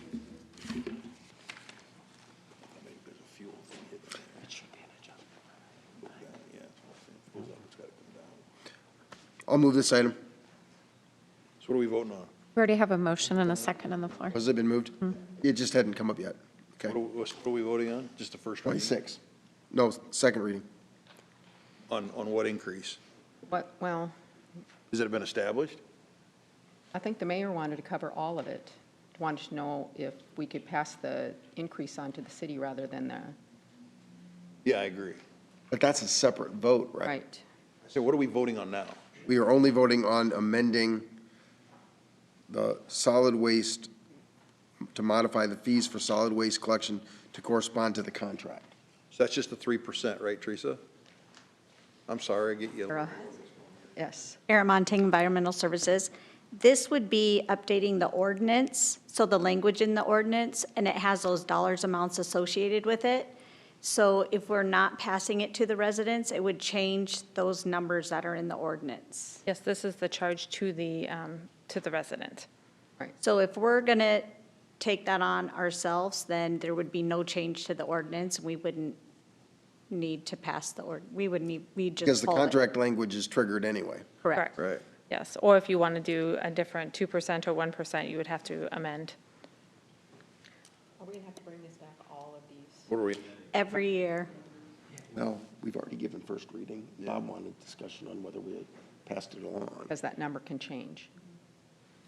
Nicole, if they pass second, they can still We change, can still modify hold it it on to third, third. right? Sure, and for staff, for ease with staff, usually if there's going to be proposed changes in the percentages, we would like usually a deferral, so we can adjust that and bring back what that will look like. It's really hard to amend that on the floor and have the ordinance be right without errors if we're trying to make all those amendments. Usually if there's direction, we'll mock it up both ways so that. So would you prefer that we withdraw the motion in second and move to defer it? Defer it. Or if you wanted to pass second reading, you could defer the third reading. And it Right, would I think come we're going back. to defer third reading either way, but I just didn't know if you wanted us to defer or pull out the motion and then move to defer it. Your preference. Why don't we go ahead and vote on So this? now we and then- don't want to pass this? Yes, we can, I think we can, Pass it and then we'll- yeah, and we just won't, We'll we defer it won't, we next won't one. move third reading. Is there direction to staff, I mean, after the vote, will there be direction to staff to look at different adjustments to present to the council? I already gave that, did you? Well, and I think the dialogue is out of respect, Mayor Scott, who raised the question Sure. 2 weeks ago. To wait, Wait, okay. Just so I'm clear, I don't mean to beat this dead horse, but just so I'm clear, we're not voting on a percentage tonight. We're just, Correct. this is just Correct. language that gets us to a place where we can talk about the percentage. Correct. Because we're going to move it, and then it changes it outside of the contract. When we signed the 10-year contract Yeah. in 2023, that provided us that CPI adjustment. They have a minimum of 3, a maximum of 5. So we just go off that percentage rate. So every year, this will change. It'll at least go up 3% every year for the next 6 By years code, by law, or by contract. by contract. So the ordinance has to match. The new ordinance number. has to match, and because those dollar amounts are written into the ordinance, that's why we have to bring it back every year, just to change. well, they only need to match if we want the customers to be responsible for the full increase. Correct. If the city wants to retain any portion of that, they don't need to match. That's the adjustment that we make. Because it would remain the same. So if you voted for So fast forward this, Teresa, so if we went to a zero increase this year, we're going to chew up the dollars we've already collected from the Correct. taxpayers, right? We're going to chew up the dollars that are already collected in there, and it leaves us a little bit scary on the balance, but if we need to move, we can. And from your perspective, I get that. Fast forward a year, so we go forward another year, they're going to get automatically 3% that we don't have anything to say about. And then what does that do to the fund? Does it go to a negative balance? if you don't pass on the We 3%. can't do a negative You can't go balance. to a negative That's balance. the question I Because have. it's So, an but enterprise why would there be why does it become a negative balance? Well, because if the expense is going up 3% and if we don't charge the consumer and bring in 3% more revenue, then it'll go negative, whatever that 3% is. That They the charge expense us. increase. Because effectively the fund would be paying. The fund will pay the for it. increase. So we're buying down the contract. In theory, if we go to zero this year, we're buying down the 3%, which is the auto. To the consumer, yes. For 1 year. Okay. Yep. Somebody You- said 6%, and that had me And going. we're not adding. No. We're not adding to it. Okay. So I get you. I mean, So- if you wanted to do 1% each year, so you had, every year there was a incentive to the consumer, you could do that. Right. That would be up to you guys. All right. But that defeats the purpose of the contract. This government having math small kinda screws increments every year rather like- than having the same for Yep. 5 years and then blasting them with $2. Well, if you don't do any this year, that would be the case. Right. But if you did a smaller increase, like 2% this year, then you did 2% instead of the 3%, or none this year and 3%, then it's not equaled out. So you could spread it over several years, that balance that we have there. But we've only done the contract once. Right. And we started lower the trash rates. Let's talk about that. Correct. We lowered the rates on the Before this ever started. 95-gallon containers when we entered that contract. Right. And then we didn't take an increase the first year, we waited. Correct. So they started lower than they were in the first place. Then we skipped a year, and now we're, Yes. okay. And again, the assumption with the question was that the fund was healthier than Correct. it Right. is. Yes. And it's not unhealthy, but it doesn't have the level of funds that would probably support not transferring at least some portion of the increase. Right. Right. Depends on the definition of unhealthy and healthy. Yeah, that's true. But it's not negative, Right. and that's the goal. So this can't fund be. cannot go negative. It doesn't have a requirement for a fund balance, but we do like to keep something in the fund in the case that there is an issue or something occurs within that department. So it's going up from $18.38 to $18.93 for one of our trolley totes, whatever you want to call it, the bin. The 65-gallon, the smaller one, is going from $17 to $17.51. Extra container fee is going up by 13 cents, and there's no change to extra solid waste stickers. Correct. Okay. Now, do you have in front of you what it was before this contract? Have it with. You sent I- that. I've got, it's on page 608 of our materials, the summary page. I think you're asking for last fiscal year. Yes, before the pre-contract, what it was and what it lowered to when the new contract started. I can get that to you. I have it somewhere, I just can't find it at the bench. How much is But the second tote versus the first? I think I read that somewhere. It's like 4 versus 18 or something. What's the Second, second? so it, 450 right now it's versus- 450. To 450. 463. What's the percentage of people who have a second tote? Most of our ratepayers, I would say. I think the biggest call that we get is from the people that only use, there's the people that call you and say they want to be picked up every other week or something like that. 'cause They should use a 65-gallon Yeah, tote. I get it, but I guess I look at it, the difference is maybe we make that up in the second tote, me being one of them, but I don't know. Just the thought is, if you're looking to make the fund healthier, maybe go down the second, the bigger users. But I don't know what that percentage would look like, but. We could definitely get that I number. say, could you get that information? You like that, Yeah. Ike? That's a pretty good idea, isn't it? Yeah, We could get that number. that might be an option for us. User fee. Great, thank you. Thank you. Thanks, guys, good job. All right, where are we at here? That makes sense? Say, I got a question. Sure. Is this going to impact the dump fee also? Because it seems like every time you raise the rates for solid waste, the dump fee goes up also. I think that's separate from this. This is just the residential. Oh, okay. Well, because that rate keeps going up, but we don't get a raise in how much we can take out there. You Aaron, know, do you want to come up and address that? Well, last time I went out there, it was $40-some, up to $9.50, and then you get contract rate. And of course, I use dump trailers, so I get in trouble for that anyway. But it's a simple fact, your rate keeps going up, but the amount you can take never moves. And I would think there should be some kind of allowance. That's what we're working on now is right now it's a convenience center. We're trying to get that adjusted to be a transfer station so that we can accept that C&D material and allow the dump trailers so that you can actually utilize your dump trailer with the tipping floor. So we're in the process of making that better.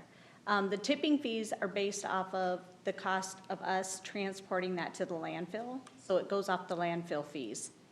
And our landfills in Nebraska, which they just had a huge rate adjustment in Nebraska, so that's affecting us. Well, and that's something Bob keeps saying, it's cheaper to go out to Nebraska. It's not. I've asked him twice now. It is not cheaper. It actually costs more money to drive out there. Right, Yeah. and we're trying to get that That's what we're adjusted. trying to eliminate. So, Yeah. Is well, your, but Bob keeps telling everybody it's $10 or $20 cheaper, and it's not. no, I imagine that it's not. And on I've that heard part, from- when you're taking dump trailers or any kind of trailer, now you have to start dealing with DOT. I And think wear I and talked to you tear before. and nails in the tires, I've heard about You know, that, flat well, trailer tires. DOT over there is very specific on trailers. I mean, a common pickup, they'll stop you and want your DOT numbers, the whole bit. And you don't even have to be a business, Right. and they will make you jump through hoops. That's why we're trying to get our CCC changed to a transfer center so that you can dump all of that stuff here. So are we gonna be able to dump more than $9.50 for $40? Because that's what I'm saying, you keep raising the rate, but we don't get to dump any more than 950 pounds. The rate is based off of what, because it's just a transfer station, it's not actually a working landfill. So we still have to pay those landfill fees when we move it out of the transfer station. So those fees cover that amount. So what I'm getting at is sooner or As the later, landfill fees increase, our fees will increase, unfortunately. the way it's been going when I started was $21 to Yeah. dump. It's now over $40, and it just keeps going up and up and up.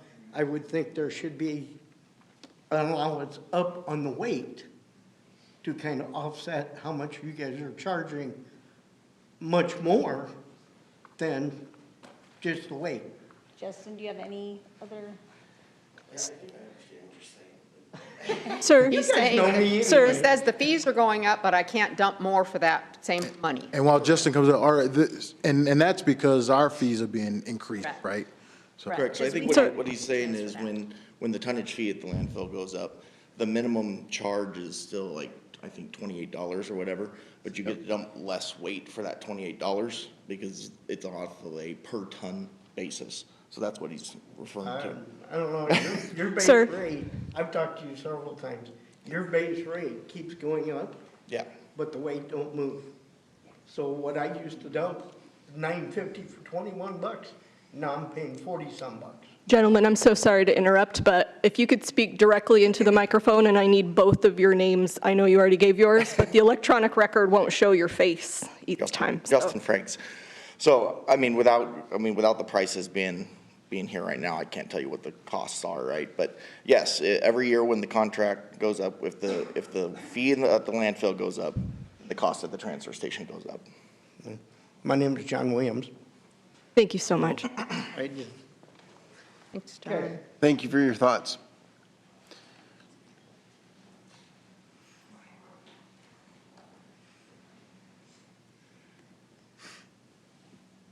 Ready to vote? Voting on second reading. Voting on second reading, everyone, electronically.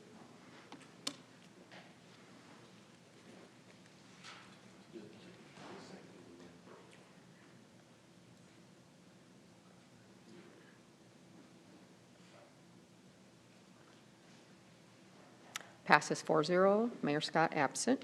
27, ordinance amending Chapter 10.98 entitled Schedules of the Municipal Code.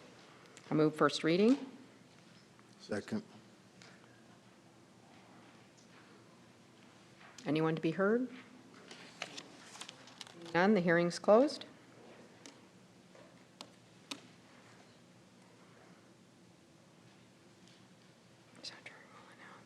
Motion and second, third reading. Anyone in favor of waiving second and third? Yeah, I'll move to waive the rules. Or, Page for now. yeah, Rick's. Yep. There it is. Oh, results. Sorry. And I'll move to waive the rules. Passes 4-0, Mayor Scott absent. We have a second. Second? On waiving the rules. Yep, I just did it. Rayford, Aye. Shaner, Aye. Berenstein, Aye. Bertrand. Aye.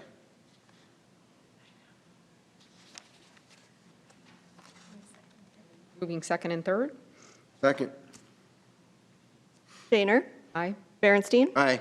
Bertrand, Aye. Rayford. Aye.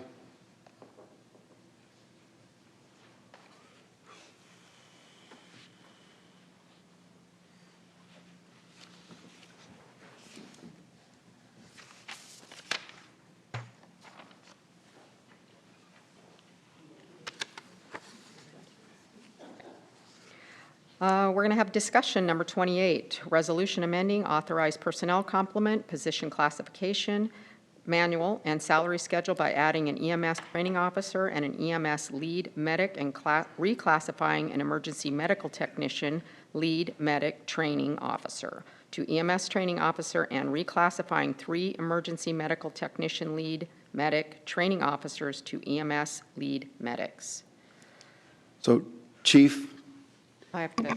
this, Is there a motion? I'll move this item. Thank you. This takes us back to day one, right? This is what was originally requested, doesn't take into account the modifications, and we know that there are issues between the bargaining units, but this doesn't address that issue at all, correct? Ryan Collins, Fire Chief, yes, this goes back to the initial recommendation that was made to council on the January council meeting. The recommendation stays the same. The only thing that's different this time is that alternative has been taken out. The alternative we found really muddied the water, and I apologize for that, but the recommendation remains the same.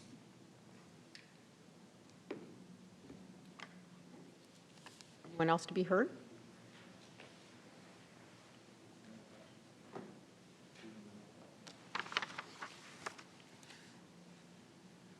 Thought they were having problems filling this position.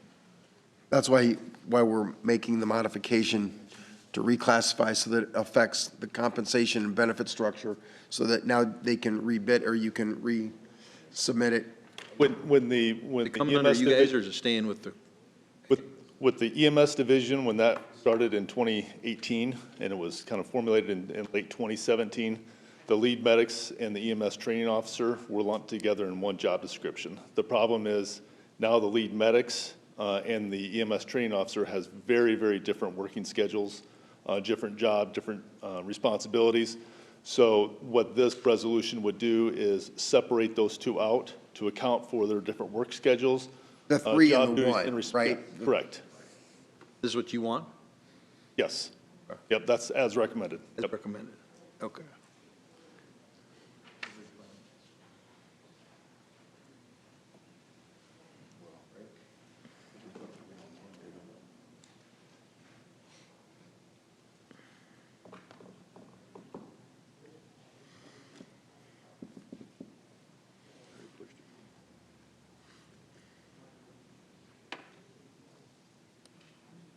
Passes 4-0. Mayor Scott absent.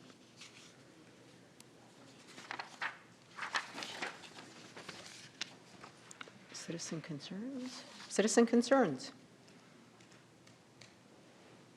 There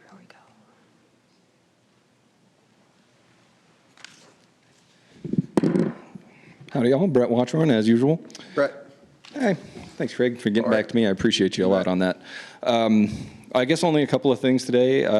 Myself, once again, don't remember a 3-minute limit on the First Amendment, but, whatever. And I will once again lay it to the council to implore considering a time change to the meeting times. Yeah, that's pretty much all there. Once again, also implore the council to look into opening up those comments on YouTube, because easy, one moderator could handle it. Not enough people watch it anyway, so a little more interaction would never hurt. And all you got to do is not block anyone to avoid being sued. So, not a big deal there. And then I actually had a question that came up here for this sidewalk project. Who owns the sidewalks? Property owners. I mean, if you're talking about private property, but it's built in the right-of-way, correct? Correct, in the parking area. Okay. So what would stop a citizen that didn't like, say they didn't want to replace the sidewalk, if they just came through and decided to remove it? Would they be penalized for that? Yes. Then why isn't the city absorbing this cost? If the homeowner owns it, they shouldn't be forced to pay for something they can't or don't want to, is my point. And I don't know why that's never come up before. Well, it's in the state code and our city ordinances that dictate that the owners have to take care of the sidewalks. And of the properties that don't have sidewalks currently? that don't have sidewalks. There's a few. Sure, there's an infill program that goes through engineering to address connectivity of those sidewalk areas. Okay. To try to So fill them in. do you have the state code that I could reference so I can look it up? If not, I can look it up too, but Sure, I'm just curious why And a I think homeowner. you're probably also making reference to properties that are grandfathered in and they're not required to put in sidewalks. Isn't that correct, Nicole? Yes, the code changed probably 5-10 years ago. I more ask because I'm petty. I would just tear it all out and put down gravel. Sure, and I would just say that you're prohibited from doing that. Prohibited how? I can't give you legal advice. Oh, no, not legal But I advice. I'm will asking say about the it's- law and what the punishment would be for said law. Sure, and I would just encourage you to look at the state code and our ordinances that direct sidewalk maintenance. Okay, and well, like I said, though, I just don't see how you can back charge somebody for something they don't want to do. It doesn't make sense to me personally. It seems like you're saying that the city owns the sidewalks, but they don't actually, but we can still charge the people who own it when it's something they don't want to do or need to do, in their opinion. It's all an opinion thing, it's subjective. Title 17 of the city code dictates streets and sidewalks. That's the city code? What about the state? Yes. I don't have that reference right in front of me, sorry. but all of the custody and control is outlined in Chapter 17, or sorry, Title 17, specifically Chapter 17.2 addresses sidewalks. And that's the city code, you said? Yes. And you didn't have the state? I haven't looked at that yet, but I would just say start with that because most of the information is contained there. Okay. I'll look it up. I just find it odd that you can charge somebody to do something on their own private property. It's once again the state stepping in where they have no real power. But that's just my opinion. Once again, we all pay property tax to rent from the state, so there's that problem too. Yeah, I guess that's it for me today, guys. I'll try and come back next week. I don't know if I'll be able to make it, so any discussion I hope I can be a part of. Thank you. See you, Brett. All right, item 29, Flock Safety Camera System and Flock Safety's Safe Cities Program presentation. Welcome, gentlemen. Ryan Bertrand, Captain, Sioux City PD. Council, I know you get very busy, appreciate your time. If I were just to, in brevity's sake for Councilman Bertrand, I know you like brevity, I will just say we've been very conservative in our flock deployment and our usage of this technology so far. We have 12 cameras presently. That's on par with Lamar's, less than South Sioux, and our neighbors to the south, Sergeant Bluff, have entered into the presentation, what you're going to hear today, which is called the Safe Cities Program. It represents a bigger encompassing solution of multiple technologies coming together. So with that, I'm going to hand it over to some representatives from Flock. They're experts. They should be able to answer any questions you have. If you have any cleanup for me, I'll certainly be available. So real quick, I'm sorry. Well, I just want to, you say you have 12 cameras. Yeah. Where are they located? Or are they, is that permanent installed or? Right now, the cameras, 7 of them are mounted in what's called fixed locations. 5 of them are movable. Okay. That does take some equipment to do that, but we can move them according to need or whatever. And 2 or 3 weeks ago, we approved an $80,000 grant that was going to add how many flock cameras? Yes, that'll be approximately 21 cameras. We've applied for the grant. The grant is off. I've got a presentation with the grant panel tomorrow morning, actually. That's continuation of the grant process. So we don't know if we've received that award yet. Right. So we'll be waiting to see. But if you get the grant, that's another 21 cameras or so. Correct. Johnny Lane. Johnny Lane, Flock Safety.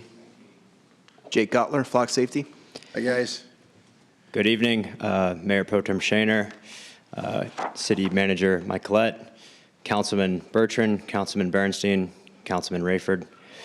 We're here today to present an expansion of your current Flock partnership to provide a more comprehensive citywide public safety platform, a Flock Safe City, aligned with council priorities in the 2026 to 2030 City of Sioux City Strategic Plan.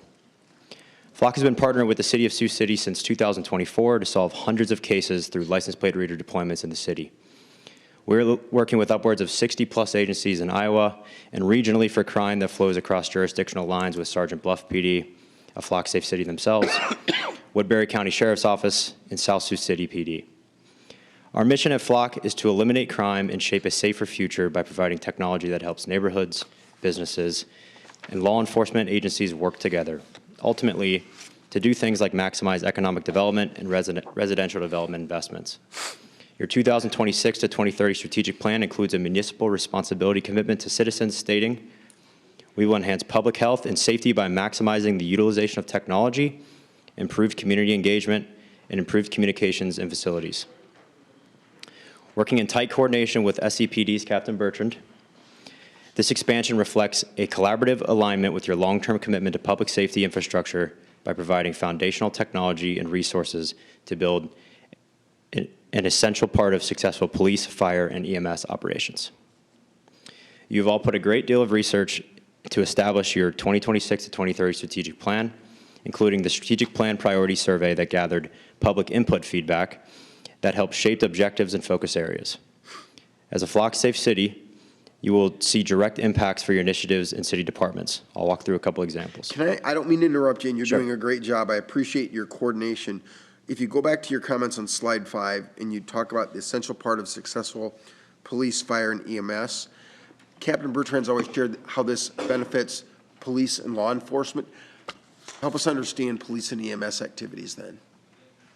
One of the examples, Councilman, that the Safe Cities program would afford would be, for example, we heard the discussion today talking about the traffic intersection at Triview and Hamilton. We have one of our cameras set up there right now. If you remember where the old Jiffy Lube was, kept everything going north. There's one of the locations of the camera. I checked today, our traffic flow at that intersection averages about 2,000 plate reads a day. So not only does it benefit the police for the obvious reasons, but for example, the Flock technology could be applied to planning and zoning or traffic planning on that, for example. Another one would be, obviously with Parks and Rec, we're not just talking about license plate readers, which is not natural if you would think that, but also included in the Safe Cities package would be such things as pan-tilt zoom cameras that we could put in our 60-plus parks. We could put it in high-value locations, downtown areas. They have one of the options that is for us to consider would be a mobile camera, Saturday in the park, for example, or some of these are bigger venues where we bring people in. So to talk about the technology is one thing, and I know I'm going to steal from some of these guys' presentation, but what's really exciting isn't just the technology itself, the cameras or the data. It's the analytics and the technology that's behind it. For example, let's use the Saturday in the Park. We could do wildcard searches. We have a missing child in a pink shirt. We could enter that in the system, for example. So that would help us. So let me ask a really basic question. And this is probably not even a good question. But if we knew we needed to do a traffic study and you had the Flock cameras and technology in a certain location, could we eliminate the need to hire a consultant or an expert to do the traffic study? And would your technology be able to substitute for that? If the coverage were proper, I agree. I believe that it would. Like for a traffic count? For a traffic count, yeah. For example, yeah. Not a complete study. Yeah, like for example, the one, we have one camera on a Triview in Hamilton. It's in the northbound lane. It's only getting everything that's going north from that location. So if anything's coming off the interstate, turn left to Baumgars, we're not catching those. If it turns right and heads toward the event center, we're not catching those. I would like to be able to say yes for that, but. We do have a traffic analytics. We do have a traffic analytics platform, traffic monitoring, resource planning for safety and enforcement, evacuation, emergency response plans, economic development trends. That's part of this. Okay, thank you. Yeah. Just quickly to touch on the fire side of it, I think Captain Bertrand mentioned EMS.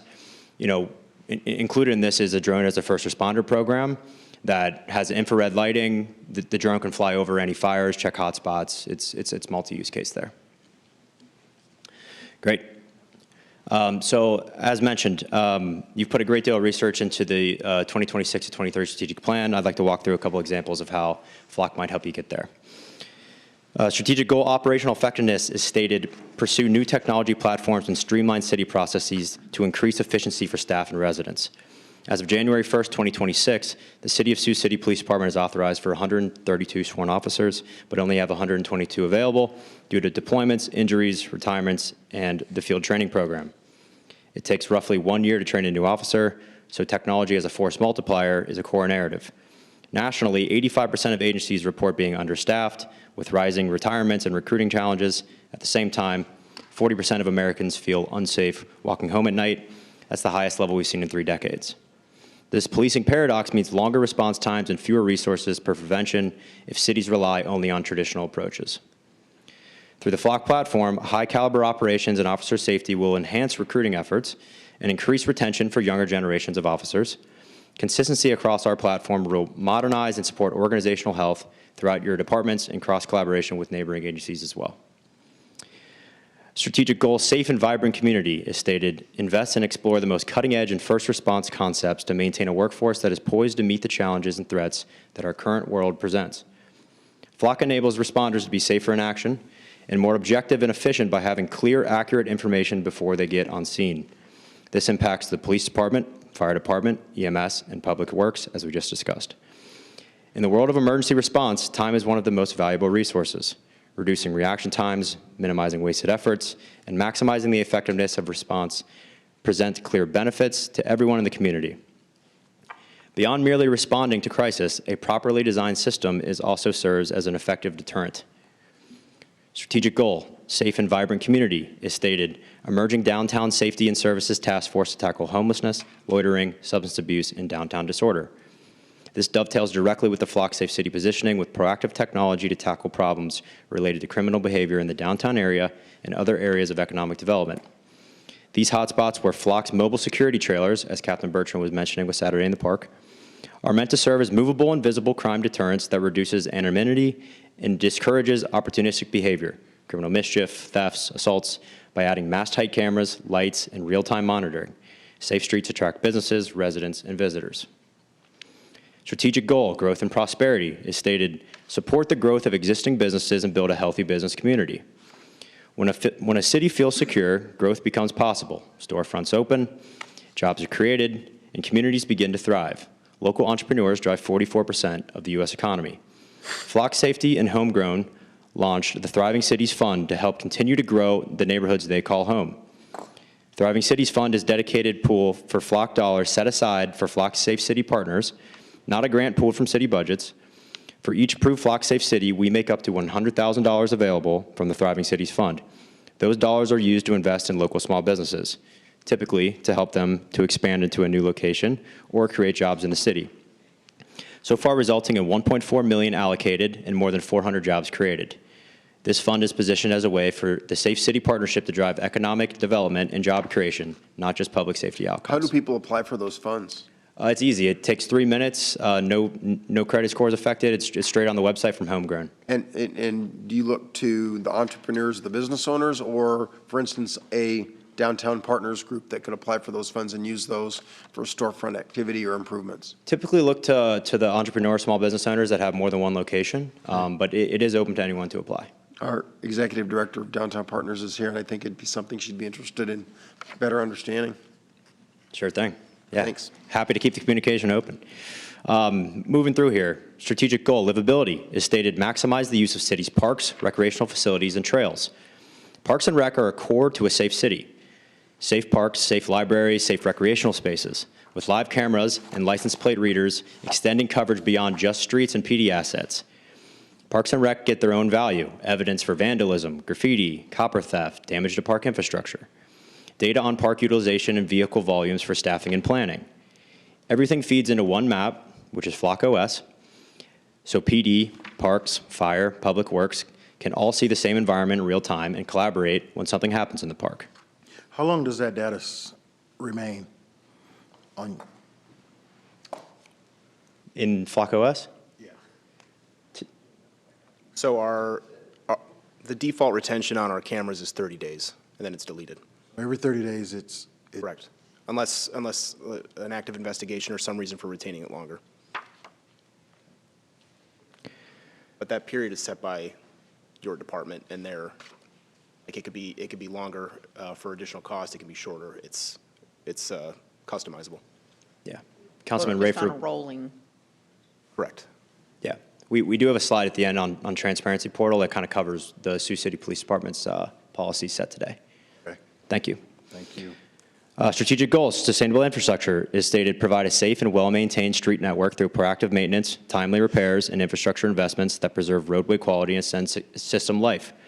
We talked about this a bit before. You'll have access to the resources to the strategic infrastructure designs through our traffic analytics platform. It enables traffic monitoring, resource planning for safety and enforcement, evacuation, and emergency response plans for economic development trends. And finally, strategic goal, growth and prosperity, stated, encourage new commercial development in several locations with an emphasis on mixed housing and commercial development and incorporating entertainment venues.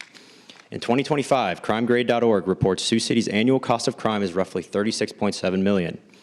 That's about $393 per resident or $1,028 per household. Sioux City has a higher overall crime rate, 59.33 per 1,000 people, compared to the national average, 33.37 per 1,000 people, with both violent and property crime rates also exceeding national averages. On average, crime-related costs account for 1.2% of the median household income for Sioux City.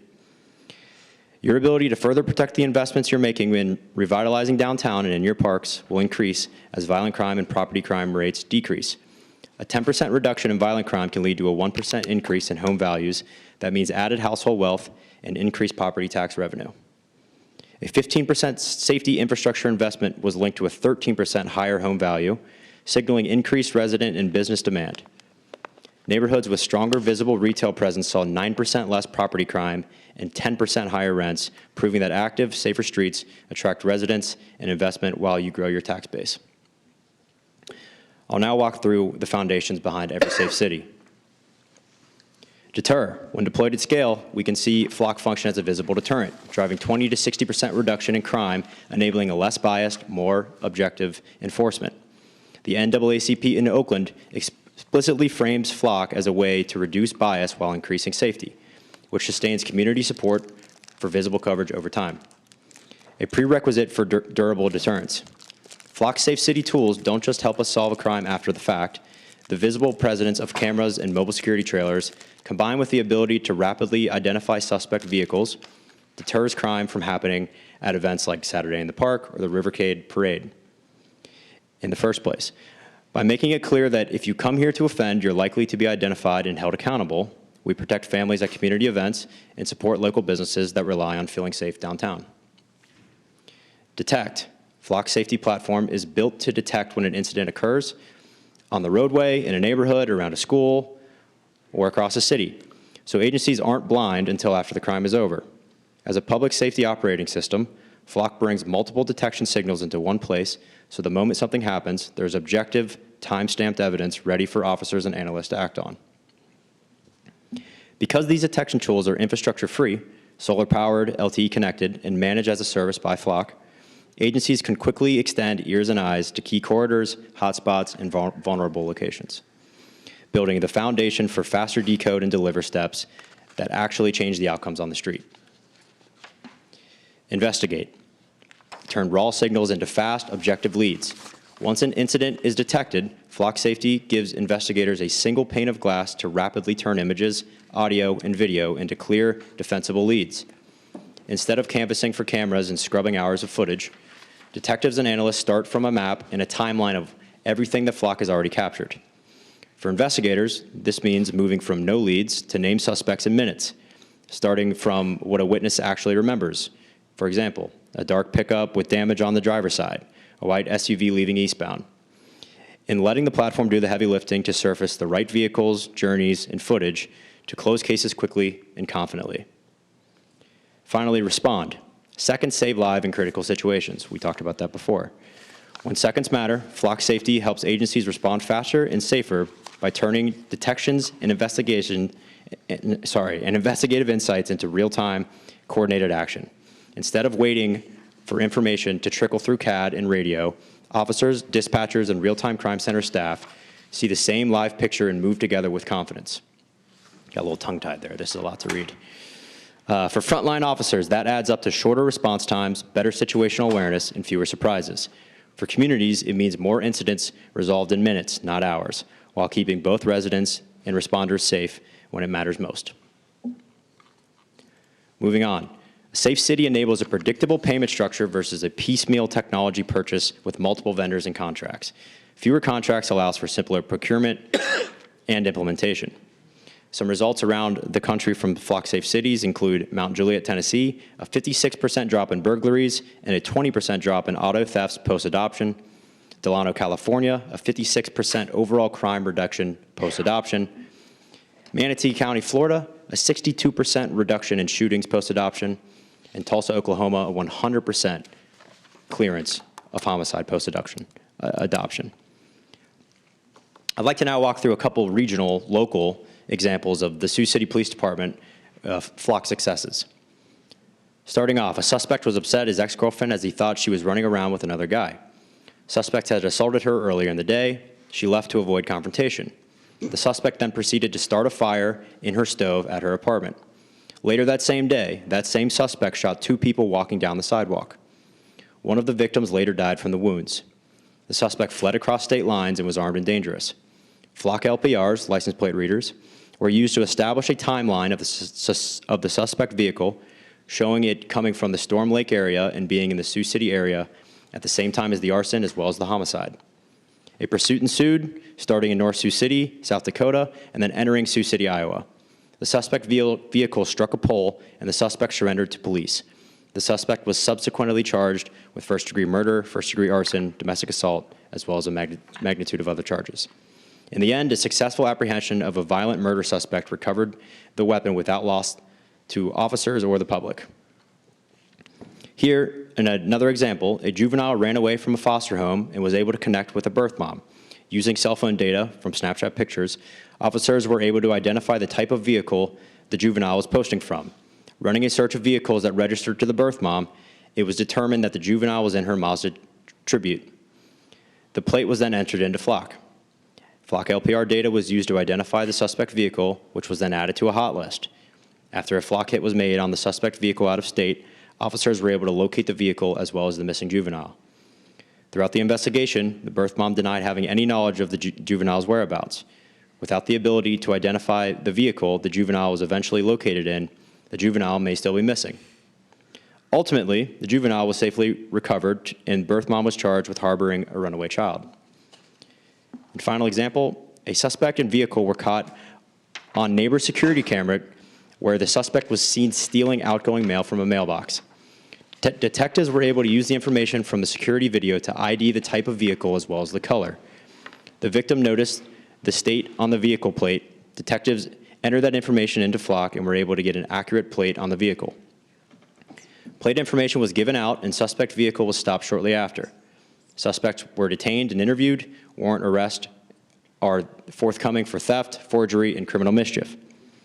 Suspects were caught in the possession of multiple stolen checks as well as multiple forged checks with different victims. Also in the possession was mail stolen from multiple locations across Sioux City, to include an entire apartment building at one point. Suspects were from out of state.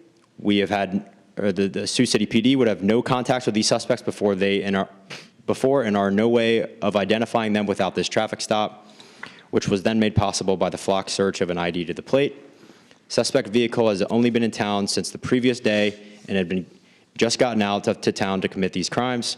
The suspects mentioned that they were on their way back to Sioux Falls, South Dakota. We'd like to move on and talk about the transparency portal and the open communication.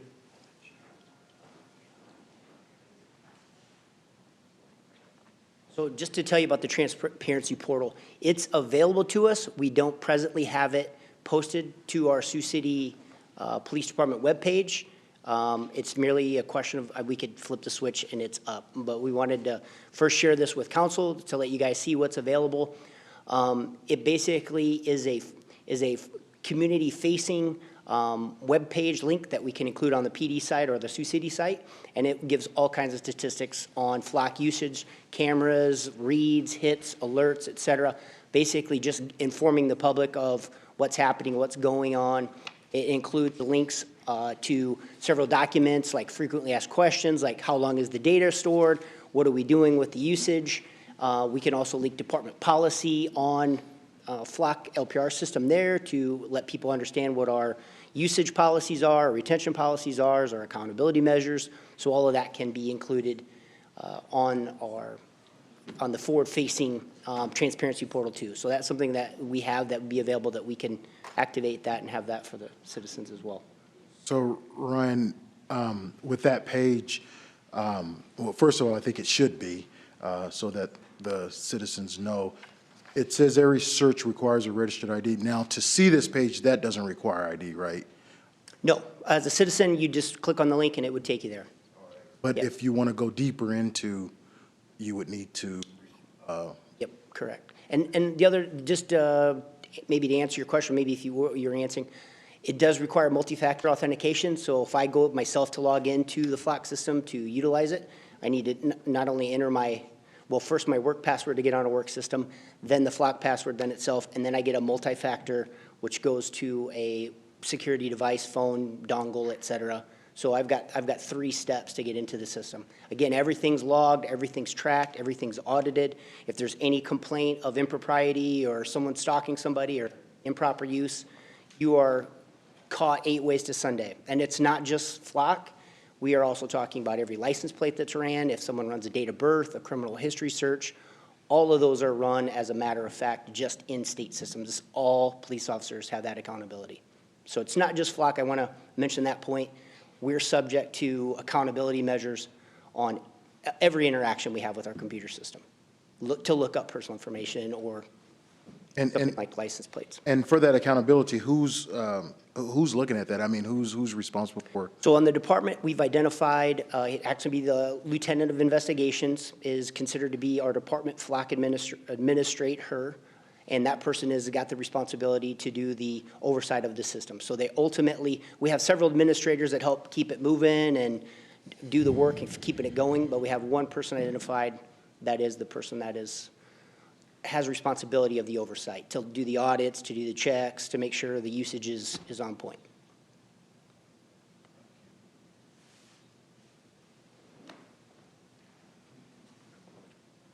Mike Solomon. I'm a customer success manager here at Flock Safety. Not really sure why I'm here now, because he just stole my thunder and said it amazingly. So happy to speak to the transparency portal. I also work with the agency day to day. So I was a former cop in Colorado before joining Flock a year and a half ago. Understand what you all deal with as far as what the city is impacted by and how it impacts every other function. So I'm making sure that everything is up and running for the agency. Part of this is what we're putting the things up here on this transparency portal on the Flock end that they want to highlight and show that transparency that, for the public. So for instance, we have 3 success stories that Johnny just spoke to. Those are big key ones they wanted to identify. This is something we can edit. We can put newer stories up there. We want to show the public what you are doing with the Flock program to make sure you understand everything from the data retention to the types of alerts that they're receiving, the searches that are being conducted, being fully open so you understand what they're all using it for. If you have any other questions, please feel free to clarify anything, but he did an incredible job, so. I will mention, just of interest, we'll keep an eye on it. I'm anxiously watching. Sergeant Bluff is going to kick off their Safe Cities adoption. They're going to start in the spring, upcoming. They will surpass us, just bottom line. They're going to surpass us in every measure of capability with their jump into it. One of the things I'm interested in really seeing is the drone as a first responder. It's basically a roof-mounted drone that ties into your RMS system, or your record management, your CAD system, and they can auto-deploy overseen.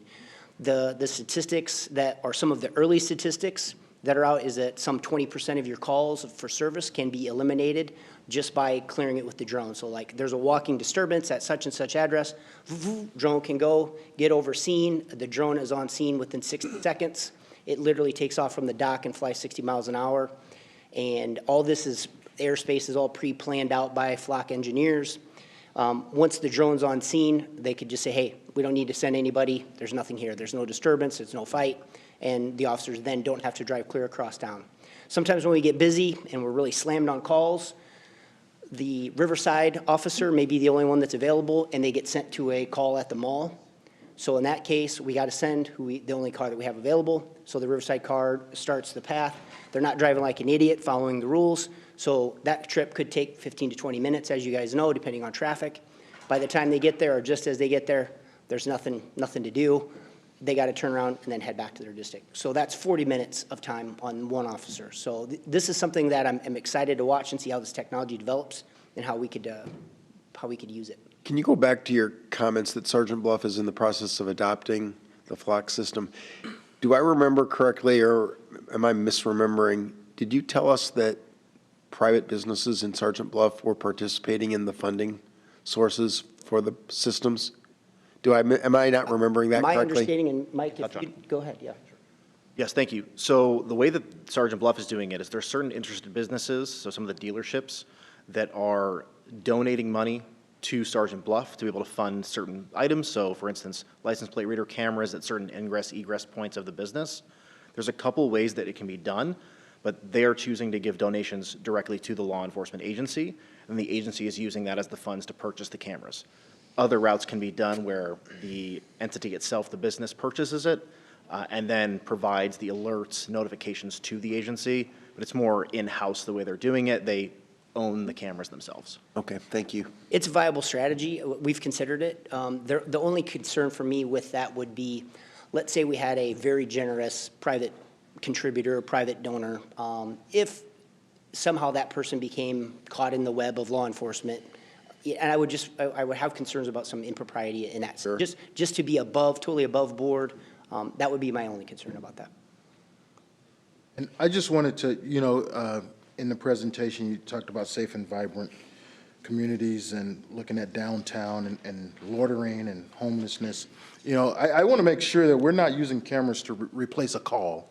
If there's a disturbance, we get a call, right? It's not that we're just manning these cameras to say, oh, there's something going on and invading privacies and those rights. Yeah, so there's kind of two things I think I hear in that question. Number one, it's the use. We're a very geographically sparse city. To get from A to Z, most people use a car. So we have vehicles a tool for good and evil. So if someone's going to commit a crime and they go to flee, they're doing it in a car. So the license plate readers become an impact for us on that. As far as the camera system or the camera deals we talk about, what that really allows us to do is to identify and have some kind of protection for people that are in high traffic areas or vulnerable areas. If there's an assault and no one's there to see it, we may come upon a victim with his head split open on the street and have no idea who it is. Because Sioux City is the size that it is, we can, for the most part, if they're a local, we can find out who they are. We can put the word out and say, does anyone recognize this person? And within a short time, someone at the jail, someone at the PD, cops that have worked on them, they know these people. Our homeless task force is out making contacts with people every single day. So if we've got an unidentified person that's a victim, this could help us find that suspect who bonked him on the head and would have otherwise gotten away. So I think there are always concerns. There are always concerns, but again, I'm appealing to the ability to catch crime and intercept bad actors. So I guess my question is, when I was a kid riding the bus was crazy until they stuck that camera up in the front of the bus, and then everybody settled down. When you look at the homelessness and the panhandling and everything going on downtown, do you guys have any data on changing behavior based upon your system? Yeah, I mean, what I mentioned about the mobile security trailer systems, just 60% reduction, that's obviously a wide range, but we've seen data over a 50% reduction. You put a mobile security trailer in a parking lot, right? So a similar use case. It is meant to be a deterrent, and I think to Councilman Rayford's statement as well, it's not about replacing, police or sworn officer count. It's more about a force multiplier to make the most out of officers' time and investigations and things of that like. So outside of those stats, I'd love to maybe send you an email after. Well, I guess the other question would be is from a coverage from the downtown itself, could you work up some numbers on what it would take to web the downtown? I mean, this is borderline 1984 stuff, and I get it, but it does interfere with private rights. It does, but we also live in a world that there needs to be with technology deterrence. So it's a fine line, I get it. What scares me is when I signed up for Ring at my house, that was to protect my front door, and now they activate it to find the neighbor's dogs. Is that where this is going? Where do we lose control of this? Is there, you know, that's the scary part a little bit. But I would like to get a number worked up on what it would take to web our downtown, purely from we're losing businesses because of the safety issue, and we don't have police everywhere. And I'd be curious to see if that's even feasible. Councilman, one of the ones that come to mind for me is we've had a couple of significant criminal mischief incidents that have been extremely costly to the city in terms of damage to city property. You know, the ability to generate leads is important, and I think cameras are a huge deterrent. We have a tactical saying, all dark holes have guns, so we shine a light in them so we can clear them and know that it's safe or not. Having that additional bit of visibility allows people to know that they're seen by us, and it will push them somewhere else. If we make it a hard target here, they'll go to another community. And Well, I guess that's my question is that you know, the biggest complaint that we get from you guys in the field, which is you don't catch them.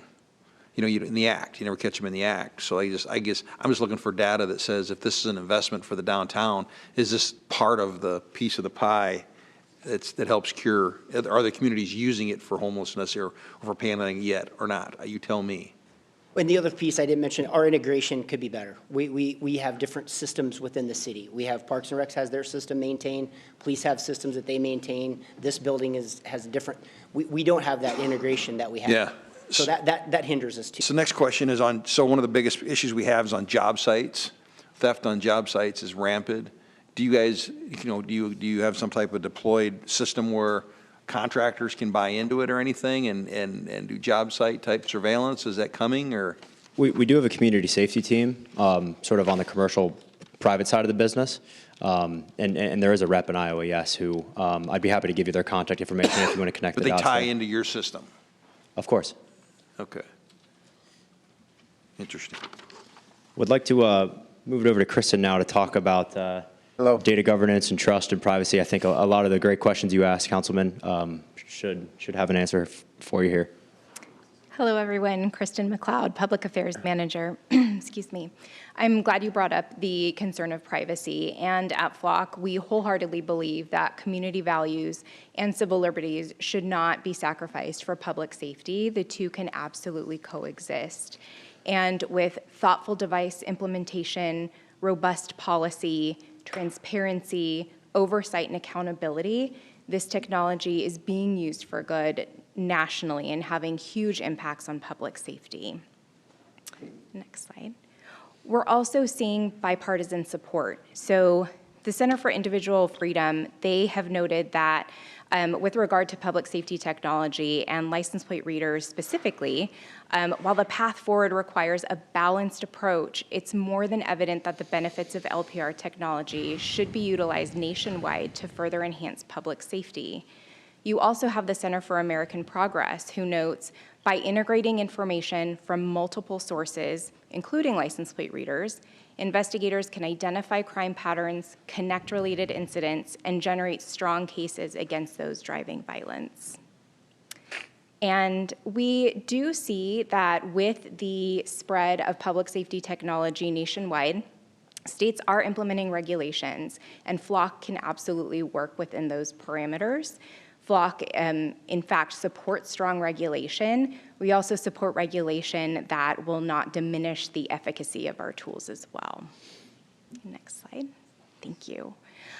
So some of this information was up on the screen with regard to the transparency, or I'm sorry, you know what? I'm going to go, this is really important, point by point. So Flock was built with privacy in mind. That first point is that all of the data collected by the devices in your community is owned by the city 100%. Flock will never sell that information, and that is enshrined in your contract. You mentioned private customers. We do work with HOAs, commercial businesses, and they can provide your police department access to their information collected from their devices. However, that just works one way. Private entities will never have access to the city's camera network or device information. They will never be alerted to suspect vehicle. That is law enforcement privileged information. So again, that works only one way. It's a private entity providing information just to your officers. We mentioned our data retention. By default, it's permanently deleted at the 30-day mark unless it's retained as evidence in a criminal investigation, and that must occur prior to the 30-day mark. Our LPRs only take images of publicly available information. The devices, the live video, the LPRs, they're all focused on public areas, and we're very mindful in that implementation to not infringe upon private areas. Also, with the drone as first responder, that is flying when it is dispatched in response to a call. It's flying at the horizon until it arrives at the scene. Then it is looking down at the scene, but it is not flying and covering and capturing images of people's private spaces. Data security. We take data security very seriously. All of our information is encrypted end-to-end, AES 256. We have these certifications that are listed. We are also aligned with security protocols established by NIST Cybersecurity, as well as the Cloud Security Alliance CAIQ framework. And again, we wholeheartedly believe that community safety, community values can coexist. We have implemented compliance features. We have search filters that prevent searches related to specific instances at the request of a community. Those searches can be blocked. Federal limitations. There is no federal access to nationwide or statewide lookup. It is only one-to-one sharing. If a federal flock customer wishes to access the Sioux City camera network, they would have to request that permission. That would have to be granted by the city. It is not, there are no default data sharing settings. And we make very clear in the system when it's a federal agency that is requesting information. As mentioned, there are permanent audit logs. Every query of the system is logged, and that is permanently auditable. So that way, chief, captain, the administrators of the system can ensure that the system is being used in accordance with policy and any laws, and be able to intercept any potential misuse. We also have coming very soon proactive auditing alerts. So any anomalies of searches in the system, for example, a repeated search of one vehicle, the administrators would be alerted to that, saying, this is out of the ordinary, you might want to follow up on that. So again, any misuse can be very quickly and easily detected. And then lastly, legal response. Your data, again, is 100% belonging to the city. If we receive a subpoena for your data, we will notify you immediately, and we will work with your legal counsel on how you would want to respond to that. So if you're finding questionable searches, does somebody get locked out immediately, or does the search continue and it just is notified in some form of an audit after the fact? So that would be in accordance to the departments, depending on what their auditing process looks like and what their investigation and, of course, outcomes of such.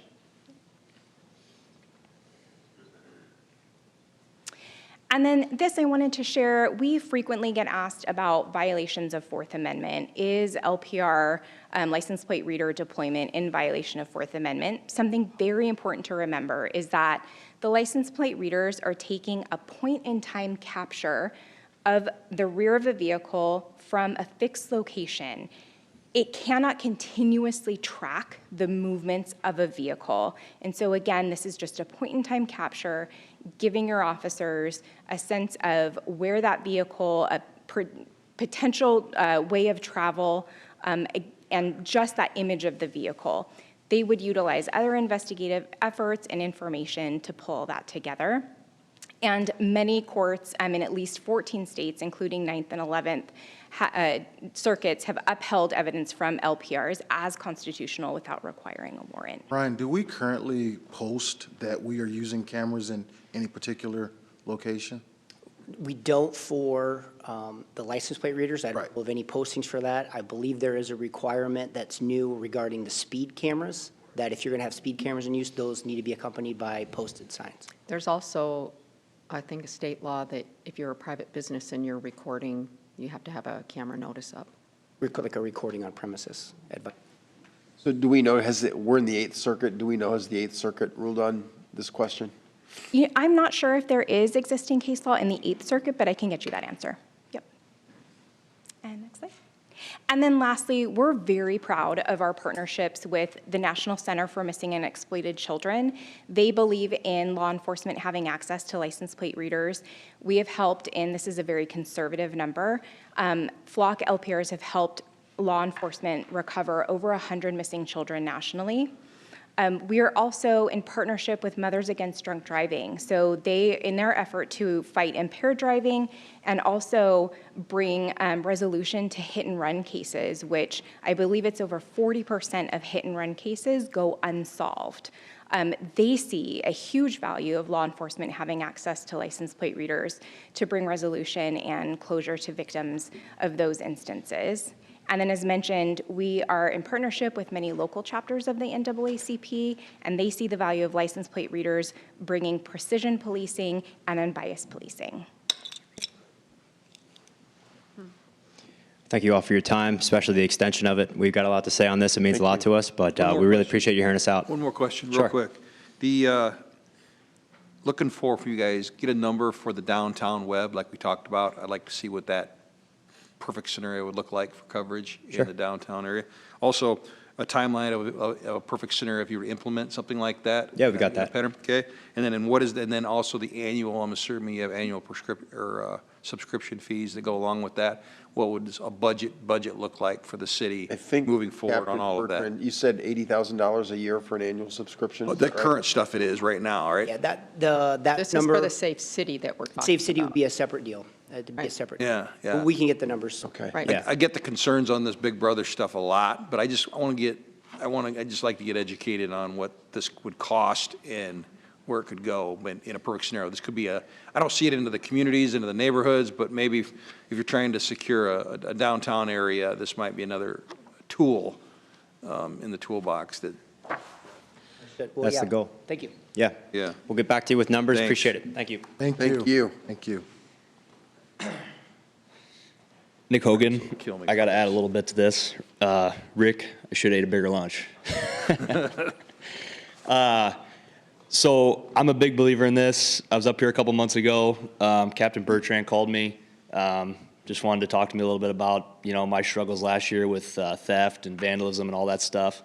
I think anybody can probably agree that, we don't love the idea of having to spend money and time and police our city to this level. But what was the statistic you gave for how much our crime rate is in Sioux City? Like 59%? Compared to, other cities was like 34? Okay, so 36 to 57. So we're at 21% more crime than a city comparable to ours, which is a big number in my mind. My battle for this started personally. I was a victim, not really, but a victim of Well, your theft. trailer was stolen, right? Yeah, but there's a lot more. Victims are a very strong word, and I'm Right, not that. right. But after having a lot of conversations with Captain Bertrand and reading online and hearing stories, I mean, this stuff is life changing for a lot of people. I mean, really. I don't know if you remember the story. There was a hit and run in Sioux City. Guy's name was Wesley Staten. He was a 2-time state championship basketball player here in Sioux City. Killed 2 people. Took off to Louisiana, I think. Would have never caught him without something like this. I bet the family of those people are for this, right? Mr.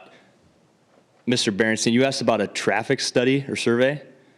Can't that drone do a hover mode over an intersection? No?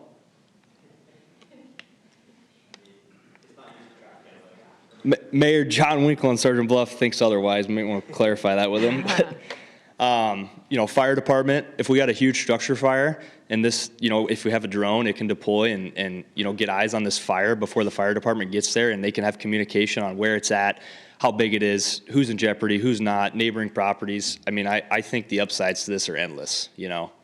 I know Mayor Scott couldn't be here for personal reasons, and he had some concerns with this a couple weeks ago when this got brought up.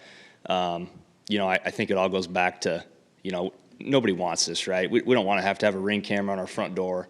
I don't want to have to, you know, put cameras up on my job site, but this is 360 on your kids' phones. Yeah, this is the world we live in, you know.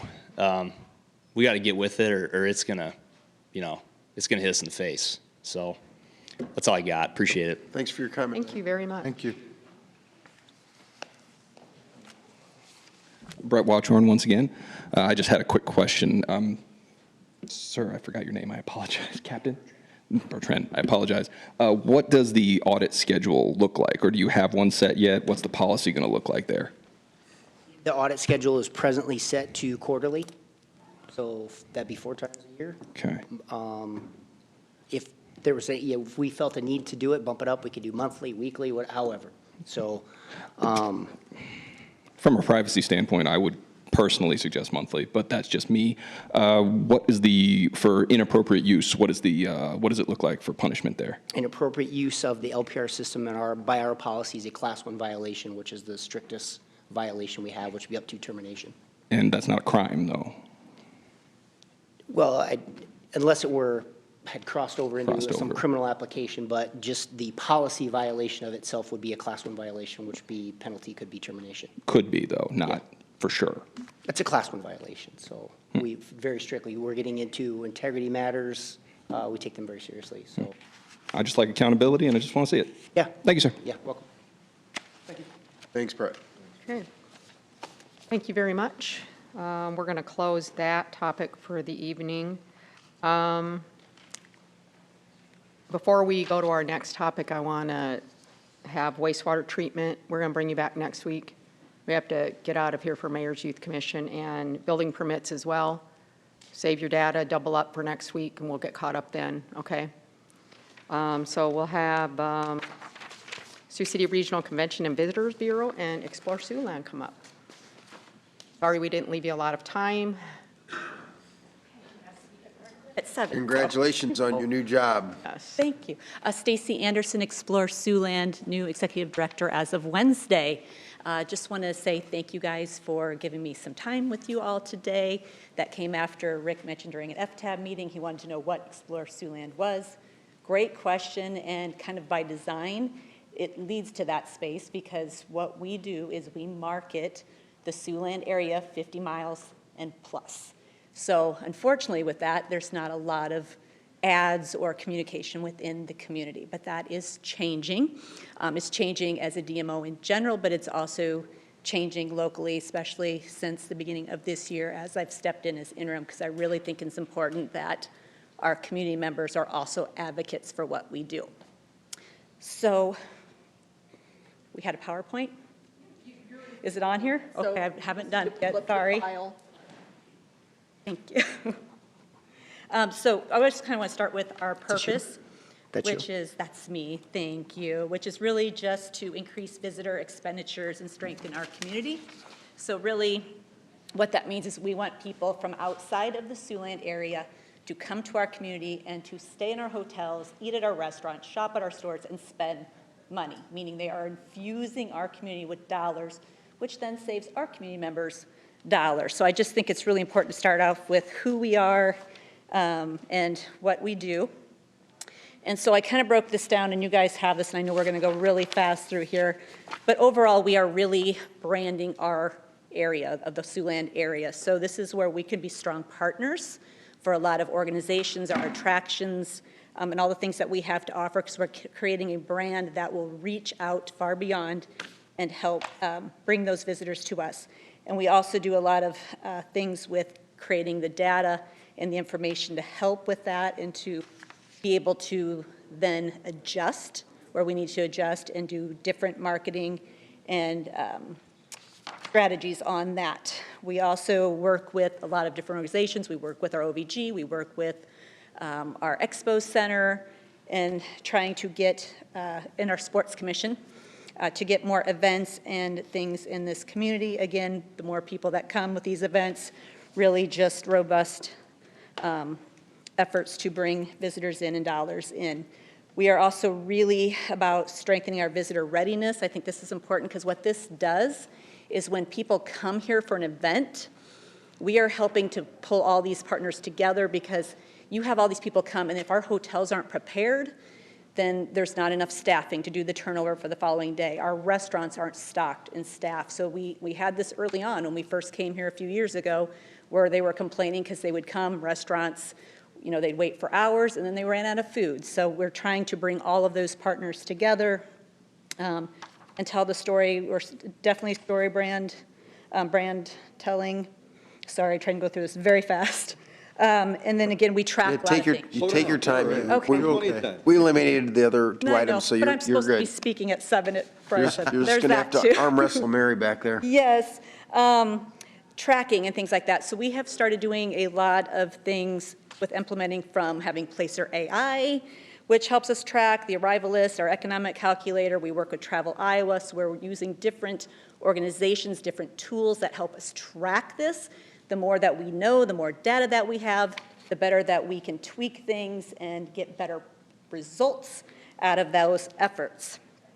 So really what it comes down to is we are about marketing, branding the Siouxland area, and selling it. I would say those are our two most important hats that we have. So I do have a few pages here. We have for our agency of record, Madden Media, and so this is what they have pulled together for us for the last year, but we get these every month so that we can see what's working, what's not. We can make adjustments accordingly. But the biggest thing on here, as you can see, is that from even last year, we are up significantly as far as impressions and clicks, meaning people are seeing it.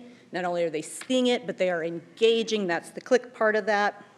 So those numbers are up. I have a few things from them. This one's on our print, so we also do a lot of print where, again, visitors will see all about our Siouxland area and come here.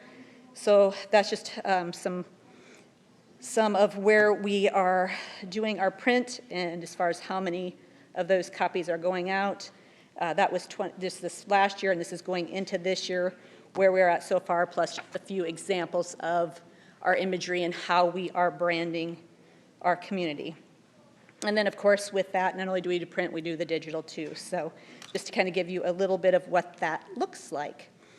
On this one here, again, like I said, not only do we deal with Madden for our marketing, but this is Travel Iowa, who we partner a lot with, again, just to strengthen what we are doing and make our dollars go further. I think the biggest thing to really note on these here is the fact that we have $273 million in direct visitor spending. This is in Woodbury County. This is where I love Travel Iowa because they can get us this data to really show us the dollars that are being fused into our community. And then also we are going up. So for the state of Iowa, they set a goal of having a 5% increase year after year on what those marketing dollars will do, the results they will get. In our community, we are at 6.5, so we are actually beating the state's goal on that. So really happy about that. Just some numbers I think are really worth mentioning. Again, this is for the Woodbury County, but the state and local taxes generated in the Woodbury County was $61.8 million in 2024. And so what, again, to bring this back to the relevance of our community members, it can save $1,041 per household, but if we factor in the indirect and induced impacts, we increase that to about a little over $1,500 on that. So again, every time we get somebody to come to our community and spend their dollars, those dollars help our community members so that they don't have to pay as much. And then here's just a little bit more information on that. And Stacy, this is directed from the motel hotel tax that's collected, right? Yes, exactly. Thank you. So these next few slides I'm showing, again, these are from Iowa Tourism Office. Just some things I think are really worth pointing out in here. Again, and just as I started, you're not seeing a lot of who we are locally because that's not the point. We're spending our dollars outside, bringing in new visitors. But again, just stuff that they're sharing with you that just confirms that. And what we are really trying to do in that marketing is differentiate ourselves from other communities and why we are better. I do think this is really cool, and we did bring in a DMO expert recently. These I thought were profound to mention. He had a few of them, but I'm just sharing a couple. They did 10 different states. These are just 4, but you take these stats just looking at them. Somebody seeing a 30-second tourism ad just once completely changes their perception on whether or not they would visit or whether or not they consider having a business here. So I just think these are really worth looking at and just letting that kind of sink in, because we always consider ourselves the first state of the economic development, right? Like, you got to get somebody here first to see your community, to enjoy that community, to consider maybe living here, and then if they want to live here, they may want to start a business here, and they won't even come if they think we're Sioux City, right? Let's just say it. We've been out already in the few weeks that I've been with this organization trying to do sales pitches, and they're just like, Sioux City. We are trying to push it as a destination. They're saying they don't even know if they want it to be a pass-through. So we have to change that perception, and doing ads like this, especially video ads, helps get that across, as well as what we do. So we are the brand ambassadors of this community. What we do, we can actually help other organizations, our art centers, our museums, all of these attractions, take their marketing dollars farther. I've had some really great conversations with Larry at the museum as of recent, and already supporting him and some others within the last week. So again, it's marketing and it's selling. We do a lot, and I really love this. We have a quote, but I'll let you guys read that later, from one of our hotel partners, just again encouraging the support for us. But here is one I think you guys will really like. This is just a quick list of what we pulled the other day while we were traveling, of just some of the events that we have helped bring here, either bring here or financially support, or support in other ways. So again, all of these events, I think there's like 31 just off the cuff. I'm sure we've missed some. Again, being new, starting to go through records, but these, when you consider how many people, how many teams, the numbers of impact are really huge in that. So I'm going to kind of conclude with this. We want to just really tell you guys how much we appreciate the support that you guys have given us. Again, we are a very new organization, and so those funds from the hotel motel tax are very critical in what we do. And the one thing that I want to do even more of is collaborate more, communicate more, bring all these attractions together, which we're already doing, and help make their presence more known, get more people here. I do just want to say we have a brand new community calendar that is coming out. I think what we have right now on our website is phenomenal, but this one's even better. It's a Google agent, so it will pull without using human power, and it's going to be comprehensive, so that will be a really good thing for our community. And we're just doing everything we can with what we have to just continue to grow. But I do really I'm going to want steal encourage. Rick's thunder. Yeah. So how can we support you as the council? Yes. So this I will tell you, I didn't sleep last night because I didn't know whether or not to share this.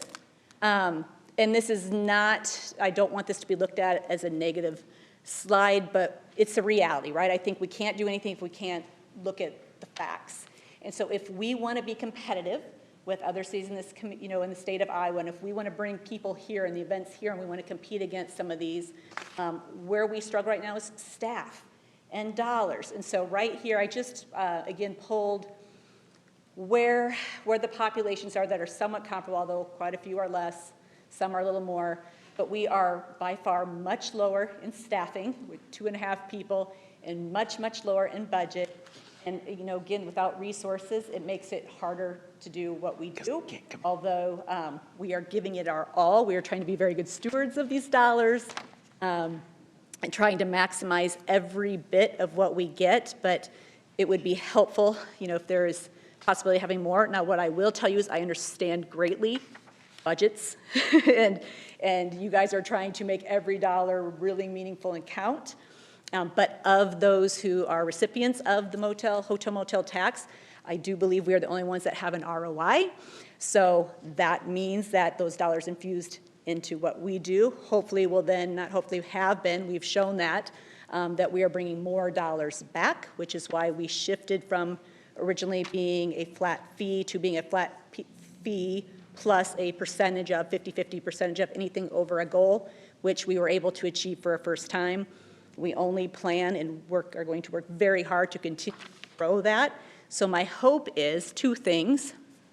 We have this conversation every year. Very hard for an organization as a DMO, which is a long-term type of an organization, to be working year after year.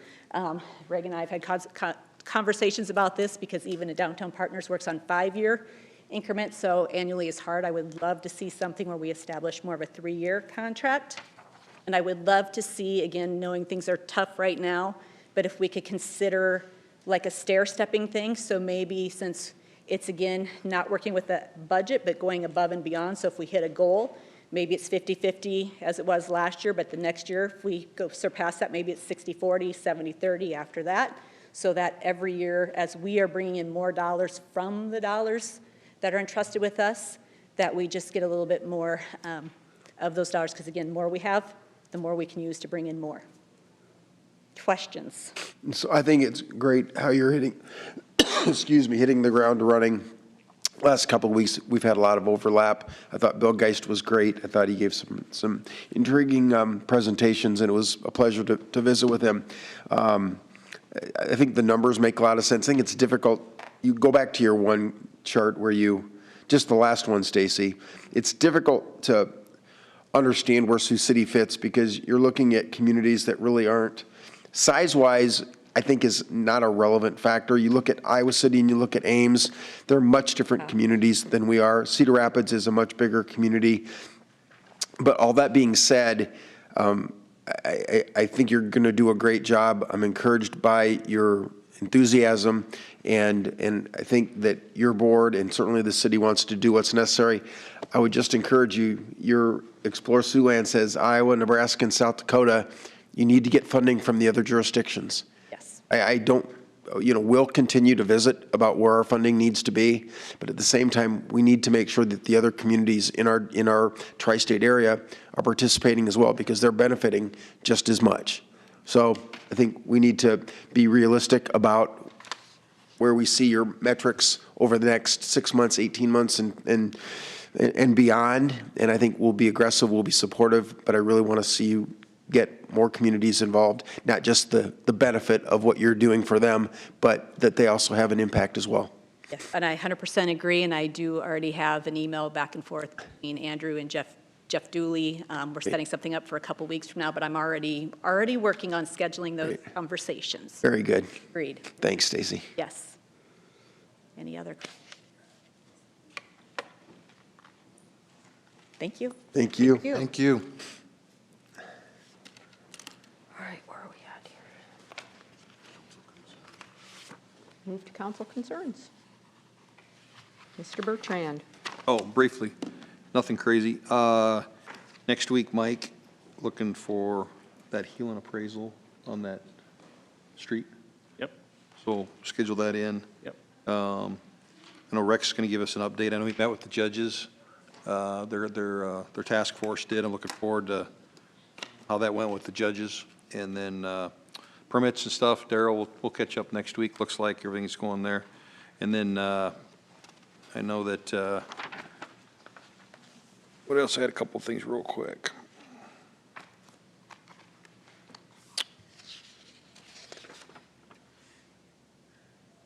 And then Tom's going to come back with wastewater. We're going to talk about all that. He's coming back, right? Next week. On that, okay. We'll talk about the bid that went out with wastewater and everything there. So other than that, it was a great week. Enjoyed it. Thank you. My turn? Just in the. Sorry, I have 1,000 things. No, to not a problem. In respecting the time, the only thing I want to say is condolences to Mayor Scott and his family.